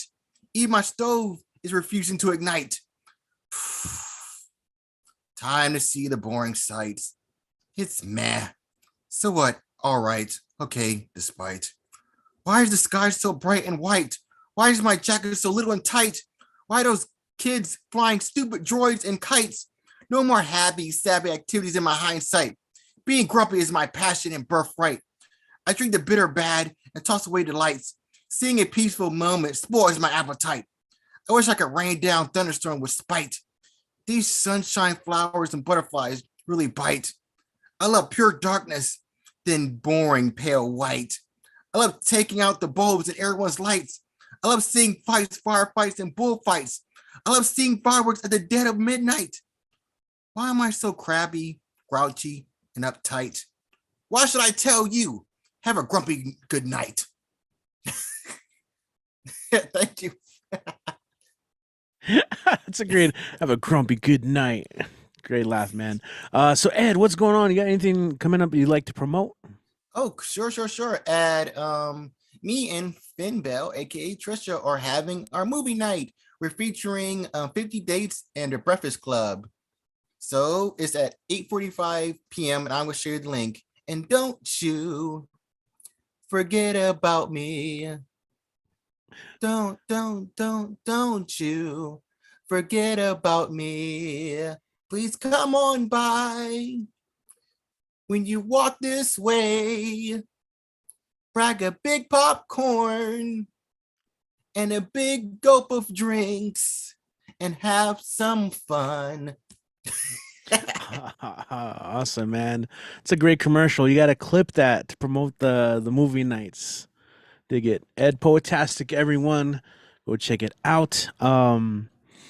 What was I gonna say about that? Damn. Yeah, if you missed it last week, Ed had one of the most dramatic pauses in our online show history. The lights went off and we thought he was just gonna come out like dramatic reveal in a costume, which he kind of did, but we waited for a long time and realized that his laptop just fell, and we were like, oh. And I didn't want to interrupt, but he did make his triumphant return. You can all see it last week on our YouTube channel. Go check it out. And of course, always thanks to Kit for leaving the timestamps, so you don't have to like dig around. You can just click certain timestamps for each performer and notable events. Okay, we're gonna go international now. It's always great when he can make it. I think it's been a while, but we're gonna go to Malaysia and visit Julian Matthews. And do you need the share screen function on? Most likely, yes. All right, let's go ahead. Julian, welcome back, man. Go and take it away. Glad to be back. This is called Hollow, inspired by the movie Joker. Hollow. Maybe you feel lost sometimes, just binging on Breaking Bad on Netflix for the third time. And your playlist of sad bass songs on Spotify is on endless repeat, and you've grown tired of it. Maybe you feel hollow as the likes on Instagram that now have become heartless. All that tweeting, the back and forth of gnashing and grating, threads left unwound that cannot heal your wounds. Or maybe all the swiping left or even right on Tinder is as cold as this dreary, hazy, starless night scrolling by. You no longer are young. You can almost hear your bones rotting inside of you. You feel it really is getting crazier out there. And the joke is on you. July 4th, November 8th, January 6th, the dates burst in your head like dynamite or fireworks, or brown sugar cinnamon Pop-Tarts. And it's getting crazier in here as the tick-tock, ticking, talking, chattering masses walk on, walk by, walk away, caught up in needy, desperate, shallow pretense. You feel it all rushing past you on the Amtrak like the earth is spinning, churning, yearning, and you just want to get out, get lost, get over it. But maybe there's no one waiting for you at the next stop, or the stop after that, or ever.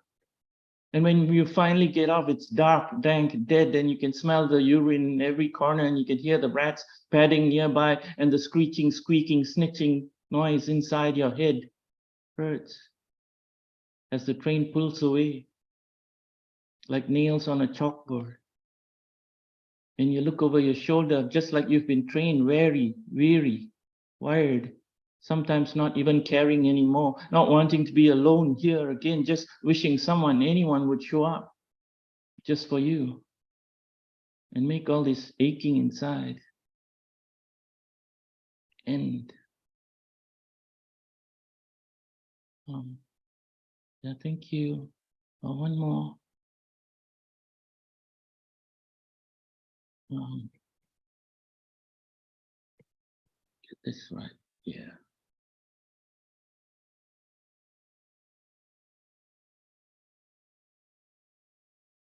Heartbreaker.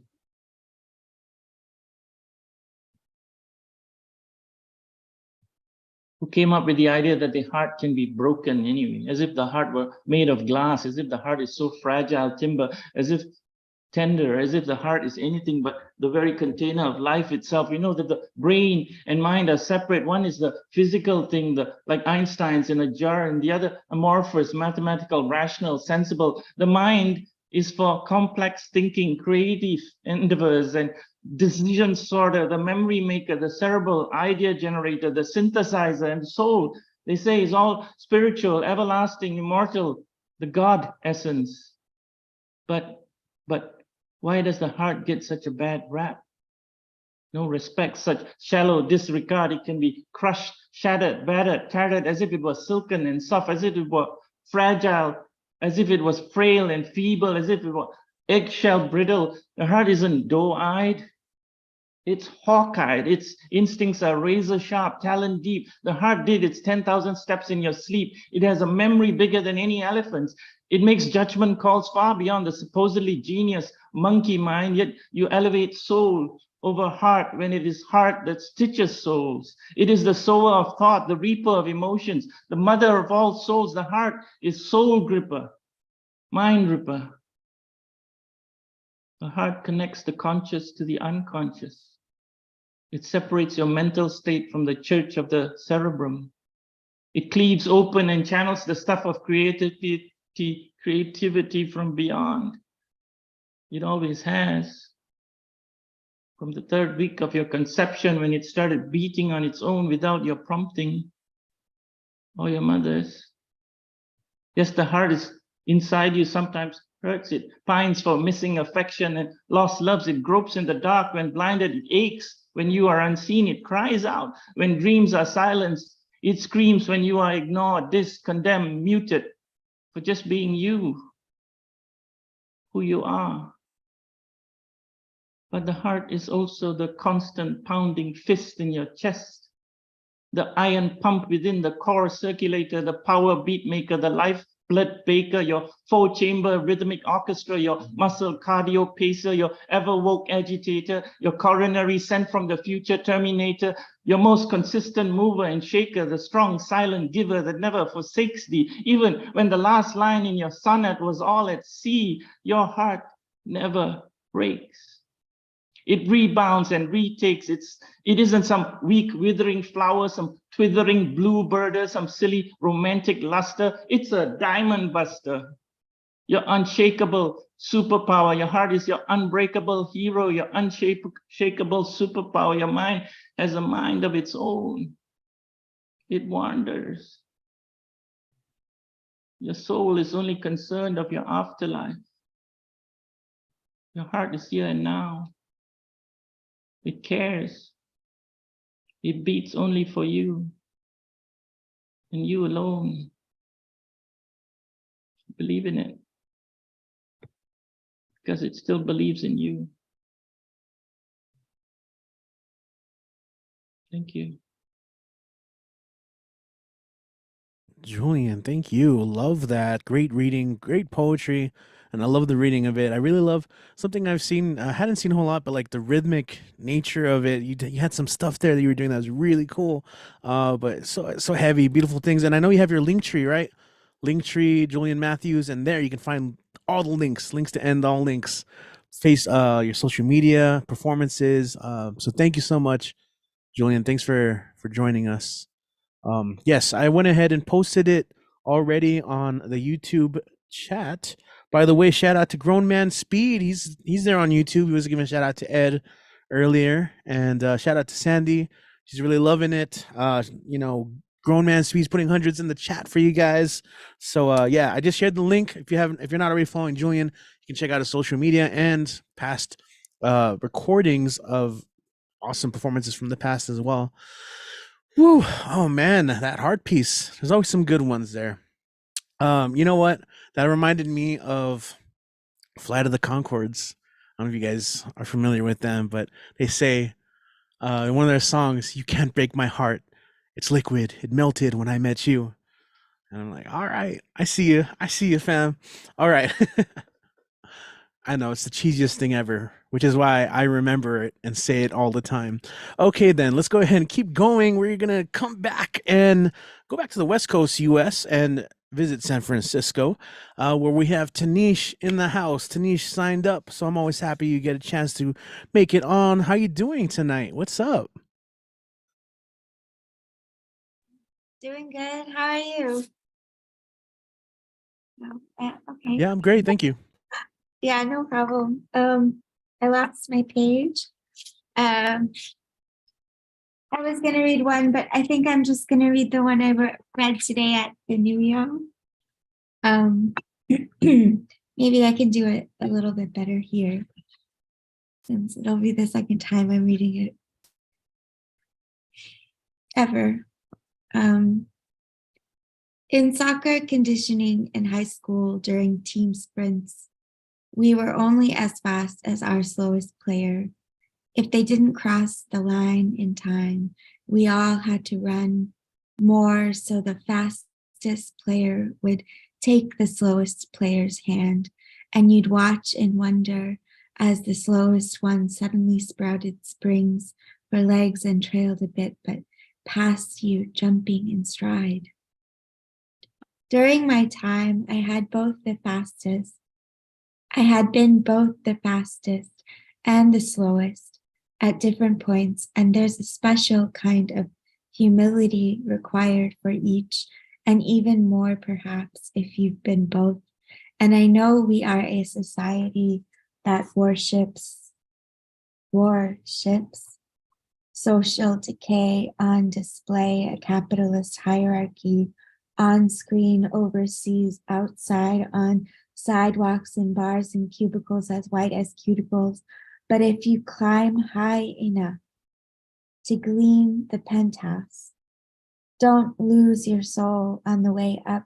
Don't forget to look down and reach your hand back, especially when you're not paid to. And as your hands grip, watch how the glow from the touch topples the tower into a field. The end. And I guess I'll read one more since a little bit. Okay, cool. I'm not ready to read that one. Okay, I'll read this. And my sister has never been a supportive person. She's out of my life now, so this is about her. It's this learning how to live this beauty of the present after so long of living in the ether to compensate for the misery of life in my body, ignoring the pain of stoned trauma, contracting my muscles, how to know how to breathe freely, how to separate myself from my birth sister who used my hair against me, this black magic, swirling me around me.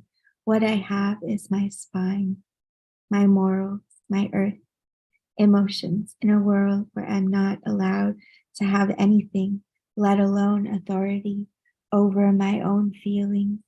Oh, how I'm learning that instincts are mine and she is poison. How I'm learning to detest her and everything she is, which is nothing. The end. Thank you. Awesome. Thank you. And Tanish, do you have anything you'd like to promote before we move on? Or at least your social medias? Yeah, you can follow me on Tanish Cantos on YouTube and IG. And from there you can get some stuff. And I have good news, but I'm not going to share it yet. So that's suspense. I love that. I love that. Like, you're going to have to just tune in next time I make it, okay? Or remember, thank you so much, Denise. Thanks for joining us. Awesome pieces, some poesia tonight. All right, cool. It took me a while to replace the spotlight, but awesome. Thank you. I'm looking at peeps here, and we don't have Tez. Tez isn't here yet. He is signed up, so we will see if he makes his way during the show. Once again, Richie, host, and if you want, you can follow me on Instagram at Dead Wall Reveries. We do have oh, okay, yeah. Interesting. Keep that in mind. Follow us online, Barbed Wire Open Mic on Instagram, Facebook, Twitter, and of course YouTube. If you're watching on YouTube, don't forget to subscribe. That we get updated next time we go live. And any content that we have, I'm sitting on like a mountain of content. So as soon as the semester starts winding down, I'd like to think that I'm going to get to that. But also, I'm always looking for volunteers. If anyone does video editing, that would help a lot. Video editing, audio editing, anything like that. I'd be willing to get some help. You know what I'm saying? But for now, let's go ahead and bring up the one, the only, he could be only one, Dan the Man. What's up, Dan? Are you here with us? This feels like a seance. No, Dan, yeah, are you man. with us? Are you in the room? Sounds weird, man. You got like a double bass thing going on? Sorry, Criminal Minds on Ion. I apologize. Oh man, Criminal Minds. You Hold just on. I just need... Oh man, you're playing some dubstep over there. Gotcha. Didn't hear a word of that, by the way. Okay. Well, technically, I do film editing. I could volunteer on that. Oh, okay. But are you ready to perform right now? Uh, almost. I need to change. Oh, you got it. This has costume changes. All right, let me stall for a little bit. Okay. I just need to get everything ready. Well, go ahead. I'm gonna mute you. Because that's gonna be an issue when you perform anyway. But yeah, I was kind of prepared to stall a little bit. So while he does that, let me look for a piece that I can share. He's in trouble. I was gonna say the same thing, Kit. Like, wait a minute, we'll leave that for the after party. We'll leave that for after the show. This one's called Downtown Bebop. I'm gonna be performing with a live jazz band this Thursday in downtown El Paso. So here's a little bit of that. Give me downtown bebop jazz, nachos from the tap, and something to write with. That's all I'll need to make it to the night until the next paycheck. Until then, I'll write and I'll write and I'll write and I'll how as the band summons the ghost of Charlie Parker, so we learn how to fly without wings. Get hooked on speed. We don't need the high life, but this one. It's the only one we've ever known. To the roll of snare drum, bump of the bass, and roll of the hi-hat. It's that boom bap, jazz the tap, just like that. Drinks with friends, magical jukebox love songs, swing lovers in a flood of sound, last call, moments shared. See, give me nachos from the tap for life, liberty, and the pursuit of meaningfulness. Also, I realized I just read an older version. I totally forgot a stanza. I need to update that. Whoops. Anyway, I got, where is Two Young Leaders? Oh, Two Young Leaders. No, not here. Okay, I'll find you. Until then, let me go ahead and find I'll read another one. This one's just experiential from teaching. Let poetry be poetry. I explained to a room full of students unaware of their own potential. It's a torrential discourse on the source and divorce of common sense from education. The course which pours through seams of dreams left in shambles. These children in rambles who've become adults. Let's call them left behind.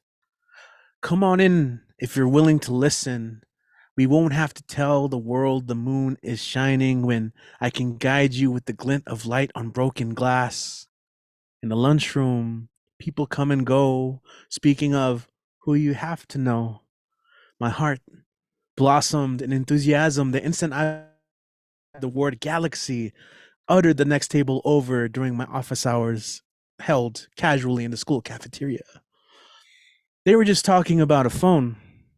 I talk about phones too, but right now I wanted to talk about the galaxy.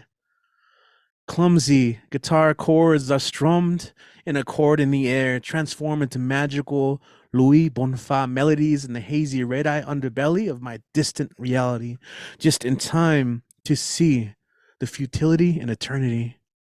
Whatever happened to a time when knowledge was power?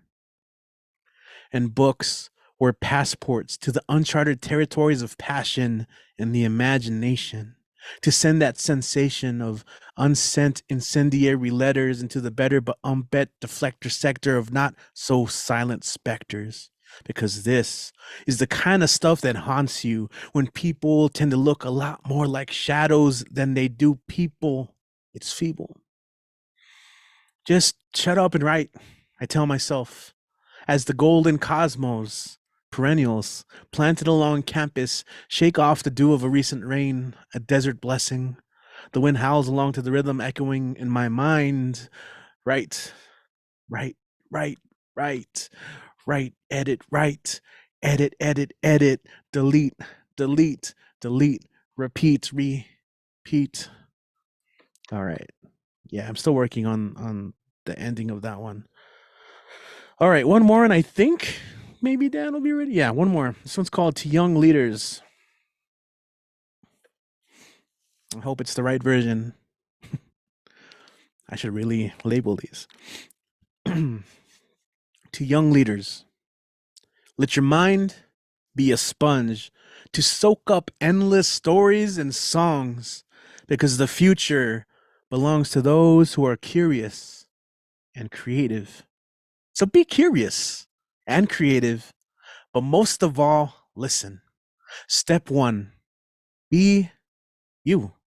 So much so that the world cannot contain your uniqueness unless it doubles, no, triples in size. Shake mountains with your melody. Enjoy every song of yourself, from crescendo to crescendo, like peak to peak, so much so that others will have no other choice but to get you stuck in their heads. So much so that if you were in front of Picasso, he would stop and tell you, I can't paint you, you're so weird. Or better yet, I painted you perfectly because you're so weird. Don't be afraid to be alone. So when that time comes, and it will come, you can embrace your own thoughts and spend your last dollar on an empty notebook. It is there. Well, you will learn to embrace your mistakes and missed aches of your most confusing years. Take that, gather it, crumple it into a ball of confusion, journey outward and bathe it in the fires of Mount Doom. Then wear it as your armor. Step 2, be bold. Walk this world with footsteps like lightning bolts, exclamations that I exist. Let your march for justice be booming thunder for those who are voiceless and cannot fight back. See, it is through our ancestors that we learned the words of resilience, La lucha sigue, which resonated in the voices of our Filipino family in the fields who shouted, Isang bagsak. When one falls, we all do. When one rises, we all do. You come for one, you come for all. So be bold and an army of one, unapologetic to your ideas, grinding through the machinations of reason and rhyme. Ask big questions so you can get big answers. Like mi abuelo, who wrote love songs about the border and worked hard every single day of his life for the love of his family, who showed me how to experience the beauty of moments and the true meaning of lifelong friendships. To travel cross country and meet beautiful silver-tongued poets from silver cities who told us to hold on and chase the sun, go out, get dirty, stay up late, jump fences, sneak into buildings, create, meditate, set people on fire, figuratively. So be bold and take risks. Step 3, be in love. Look that person in the morning mirror and tell them, you look good today. Take the time to listen to the heartbeat of a lover.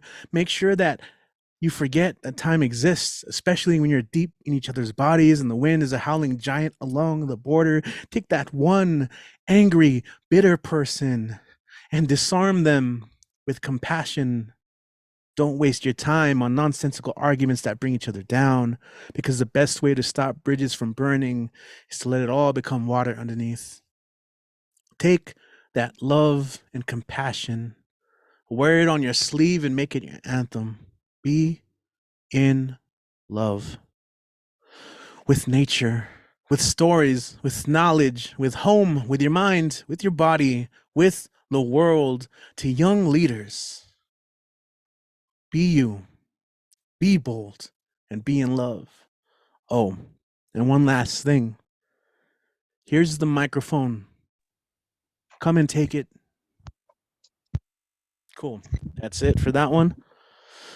To young leaders, and I've effectively stalled. Thank you. That's all that was. A stall tactic dance, monkey dance. Just kidding. That's not me. Dan, are you ready? I think so. Dan has become one with the Matrix. We're gonna try and make this work somehow. Yeah. Okay, let's do this thing first and this thing first. After this, I'm going to tell you. You know, Dan, the only place I know how to start is the beginning. So, without further ado, we're gonna go ahead and take it over to one, the only Dan the Man. Dan, take it away. How's everybody doing tonight? As you know, this coming Saturday will be my 20-year reunion with the Franklin High School class of 2002.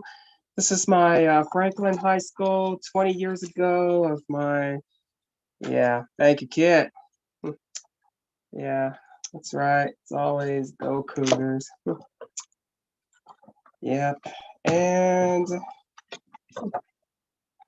where the hell am I? Let's see here. Yeah, here I am. Okay. All right. Yep, there I am. Yep.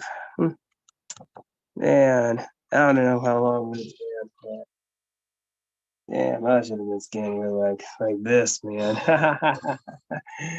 Oh, well, yeah, it's been 20 long years, man. So it's been 20 long years. Okay. And real quick, let me show you. Okay, hold on 1 minute. Okay, real quick, let me.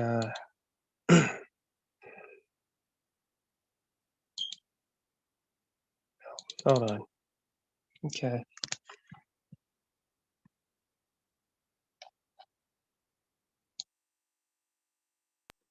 Holding on. Okay. Is that 840? 850. All right, hang on. Okay, here it is, the throwback. Okay, so got that, and let me.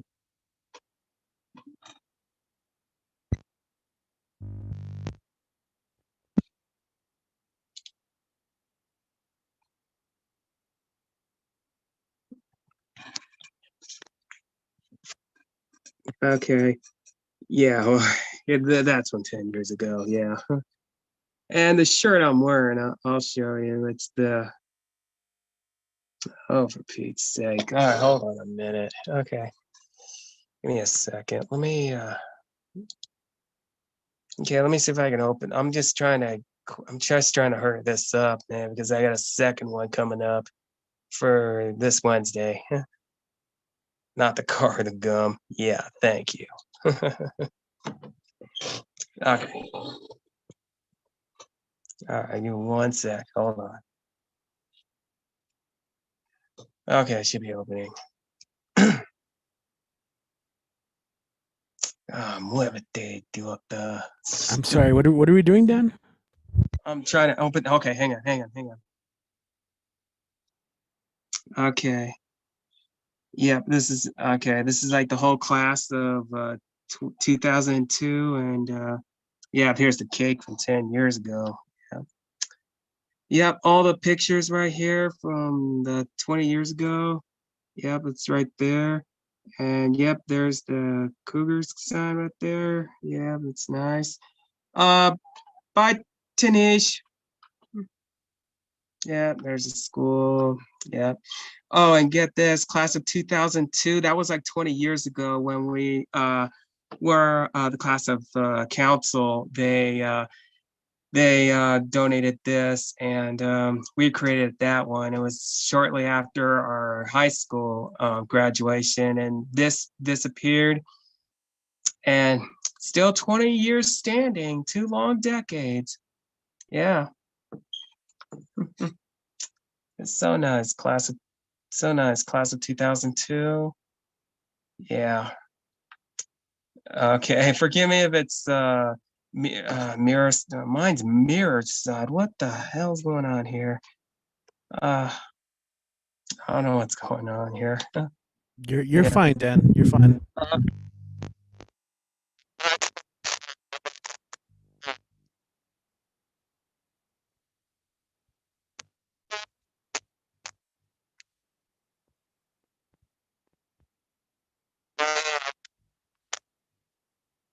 Okay, I'm lying. You're not fine. Something happened with your mic.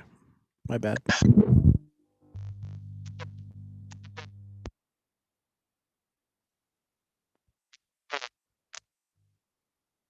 Nope, cannot hear you. Oh, man. Your last name's Tennessee? Oh, I thought it was Dan the Man. Just kidding.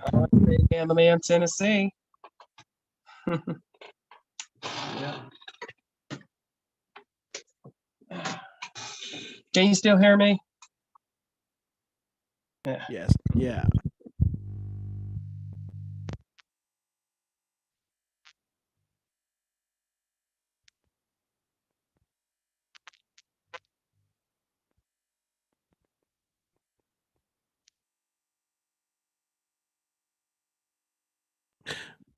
All right. You got more? Show and tell?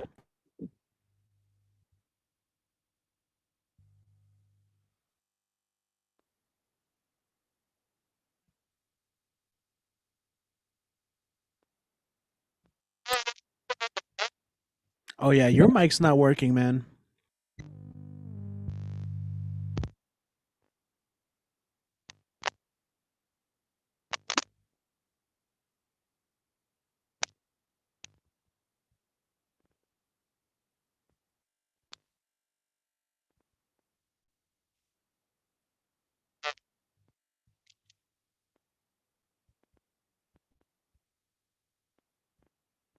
Yeah, we still can't hear you. Here, I'll narrate for you. And here's a picture of me wearing my Franken hat. Okay, I can't do it. Hey, nice jacket. Nice hat. And you're tipping it.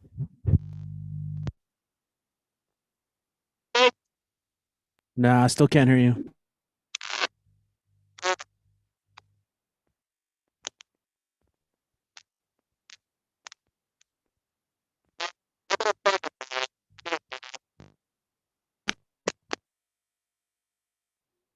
Yep, no, still no good, man. I think you're moving your camera around too much. It was perfect the way it was. I think your cable is done for, man.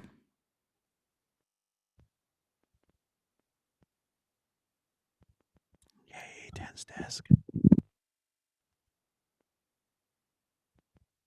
Dan, you there? Hello?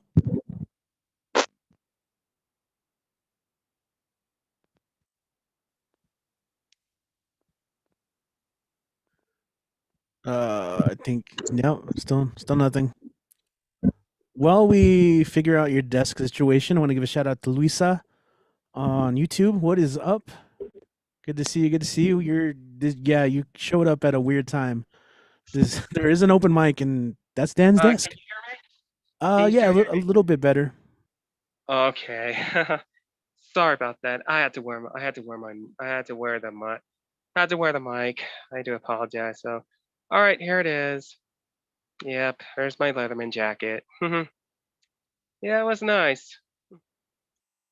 Well, I know my reunion is this Saturday, so I'll have more details. I'll share with you. I'll probably do a poetry. Probably I'll do a scenes of my poetry slam. Well, I'll keep you posted on that. So, okay, hold on.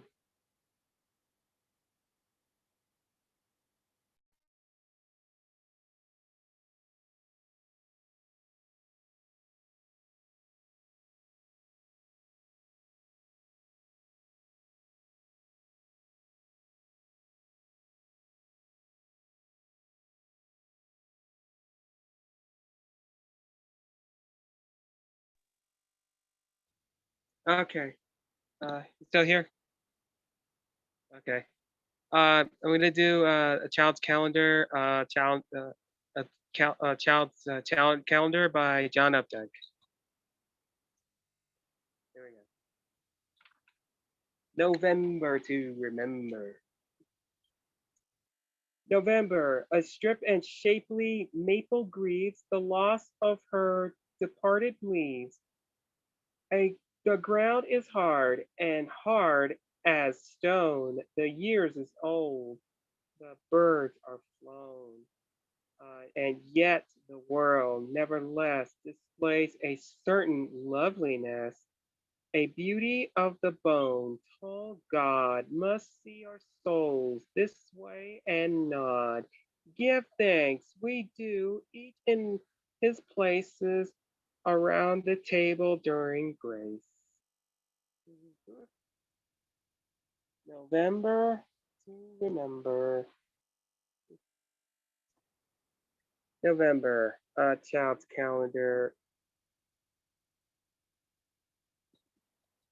November, A Child's Calendar by John Updike.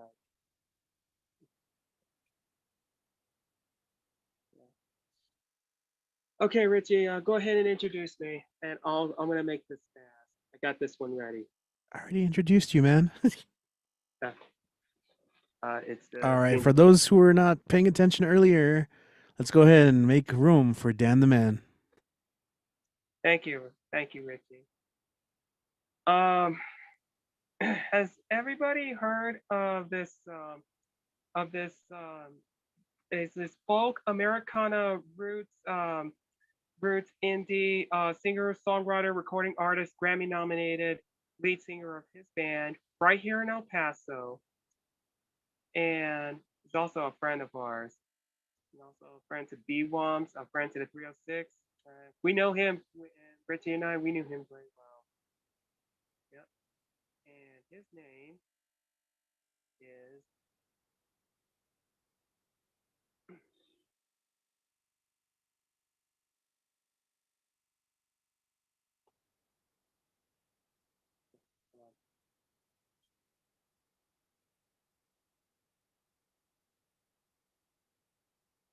okay, hold on.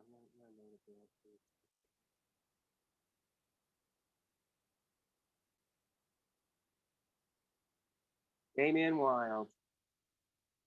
Yep. Yep, the lead singer of this band. Yeah, there's Thomas and a few others. Outstanding songs he has done throughout the years and several singles. And just recently, his EP called Borderland Roots, a very wonderful song he's got there. So, all right, and you guys are gonna like this one. So there is a poetry to Damian Wild. Okay. My friend Damien, nicknamed Papa Bear, the indie contemporary folk Americana recording artist, singer, songwriter, who did the song Mama Bear. A musician with bringing his multi-genre to jamming folk and indie time. Like there's no daylight savings time, like the song Phoenix and the Sun. That kind of reminds me of Arizona. Well, it's kind of fun. No wonder the Grand Canyon rhymes. Like There Is No Arizona by Jamie O'Neill to Sweet Arizona by Ryan Simon. Okay. I know the song Sweet Arizona, there's a mountain. Yeah. Speaking of Halloween or El Dia de los Muertos, there are skeletons you see like they can be the host with the most, well, like Richie, or Jack Ingram, like Texas music scene. You don't chase ghosts, but you're dancing with your ghosts. Kind of reminds me of singing as Sarah, walking with the ghosts. With his music, beatnik the heartsticks with bedknobs and broomsticks. We're singing a Grammy nominee for Best Americana Album and a multi-award winning album he's done. Like the album, like Borderland Roots. Yep, representing our hometown with the home roots, the 915 landing the boots. Never frown like a clown. We're still alive. So tumble down, that's the song. Not on stage live, besides citywide, bringing his music roots nationwide, hoping to expand it worldwide. Just play the flute. And according to the verse, there's this folk song by Jesse Mackey, and here's this quote. But oh, the pity, I have but a mon of windy red to come to town where you're bred, and were you away, and I came to your town, and were you away? Yeah, that's that's a that's a quote and a sample, a verse, a folk song by Jesse Mackey. Yeah.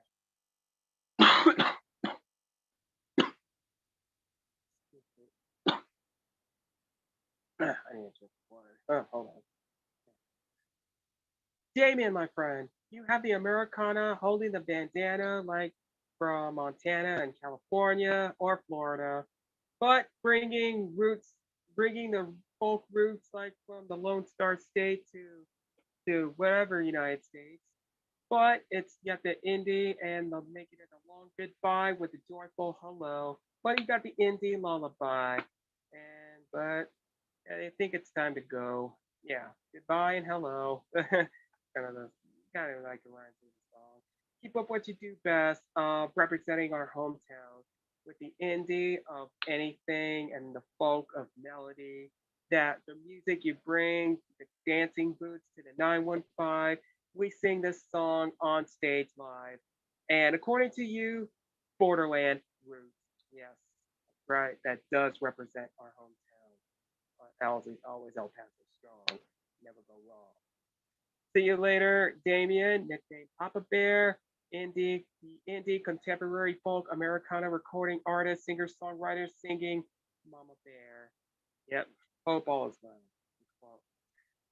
Okay, and this next one, based on the Facebook poetry, birthday poems on Facebook, Damien Wilds.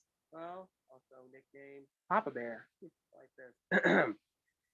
He is the Scorpio of the fix, the topaz of the cintrine, meaning cheerfulness and friendship, linking to the element water, and the chrysanthemum of the alteracy.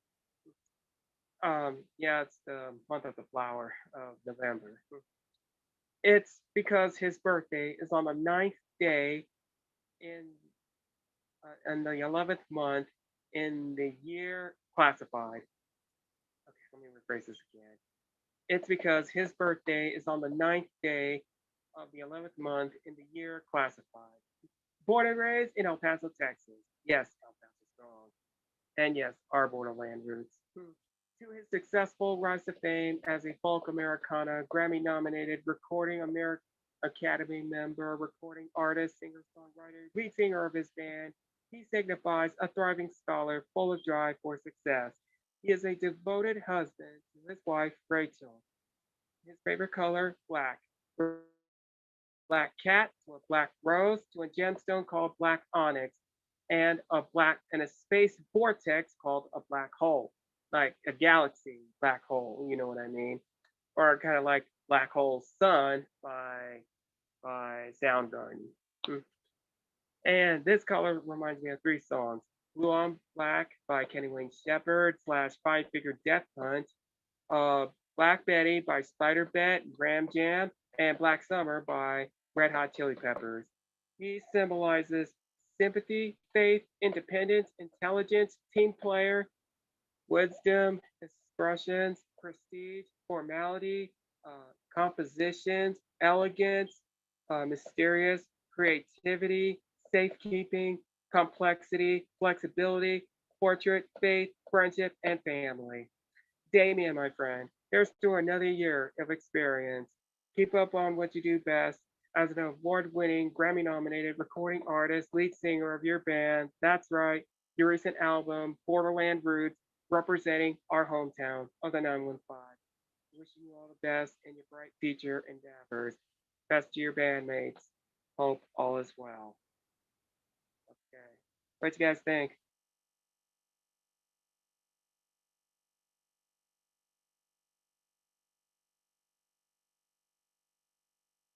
Hello?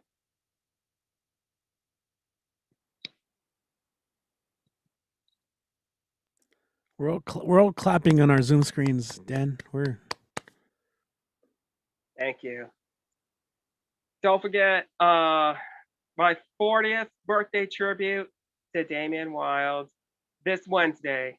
So just to let you guys know, but it could be uploaded on late Wednesday, but due to my computer slowing down, if you know what I mean. Okay. Thank you guys. Thank you, Richie. And before I go,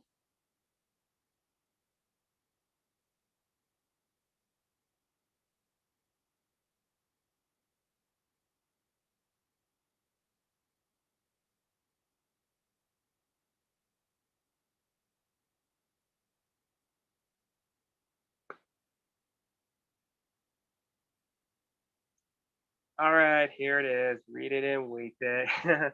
I'm behind Twitter and Facebook. I do apologize, but catch up on Instagram. But most importantly, find Dan the Man's Weekly on YouTube.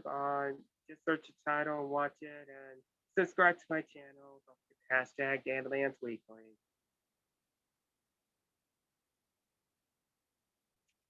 Okay, guys.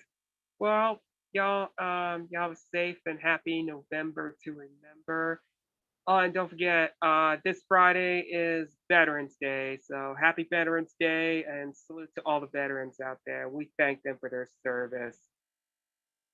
Okay. All right, guys. Thank you. All right, Richie, take us home. I don't know what you're talking about, Dan. I'm already home. That's why this is a stay-at-home open mic. Anyway, appreciate you, man.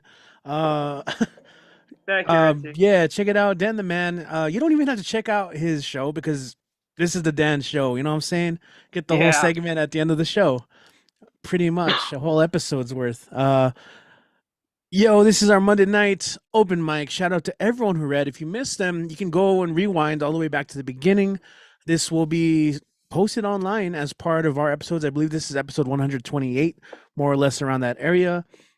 Shout out to Sandy, Growman Speed, Luisa, Andres, everyone else who tuned in on the YouTube live stream. Thank you guys for chatting with us and hanging out. If you are an EPCC student, shoot me a message. You can find me Instagram, Deadwall Reveries. If you want the QR code, I'll let you know how you can get that information. The QR code, pretty much. If you want to sign up next week, you're more than welcome to. If you're a little shy, that's fine. We'd love to have you anyway. Try it out. And if you just don't want to be part of the live stream and still want to share some poetry, some writing, then you can hang out with us, because after we end the live stream, we kind of chill in the Zoom call for a little bit and just chat, talk it up. And something that people have done in the past is they just share something that they're working on without the live stream added. So it's a cool way to workshop stuff, get people's opinions. Want to give a shout out to Christine, who just showed up. What up, Christine? Shout out to Karina as well, who was listening in, and everyone else who was supported. My name is Rich. See you at the next online mic. For the live stream, we'll see you next time, next Monday. Peace.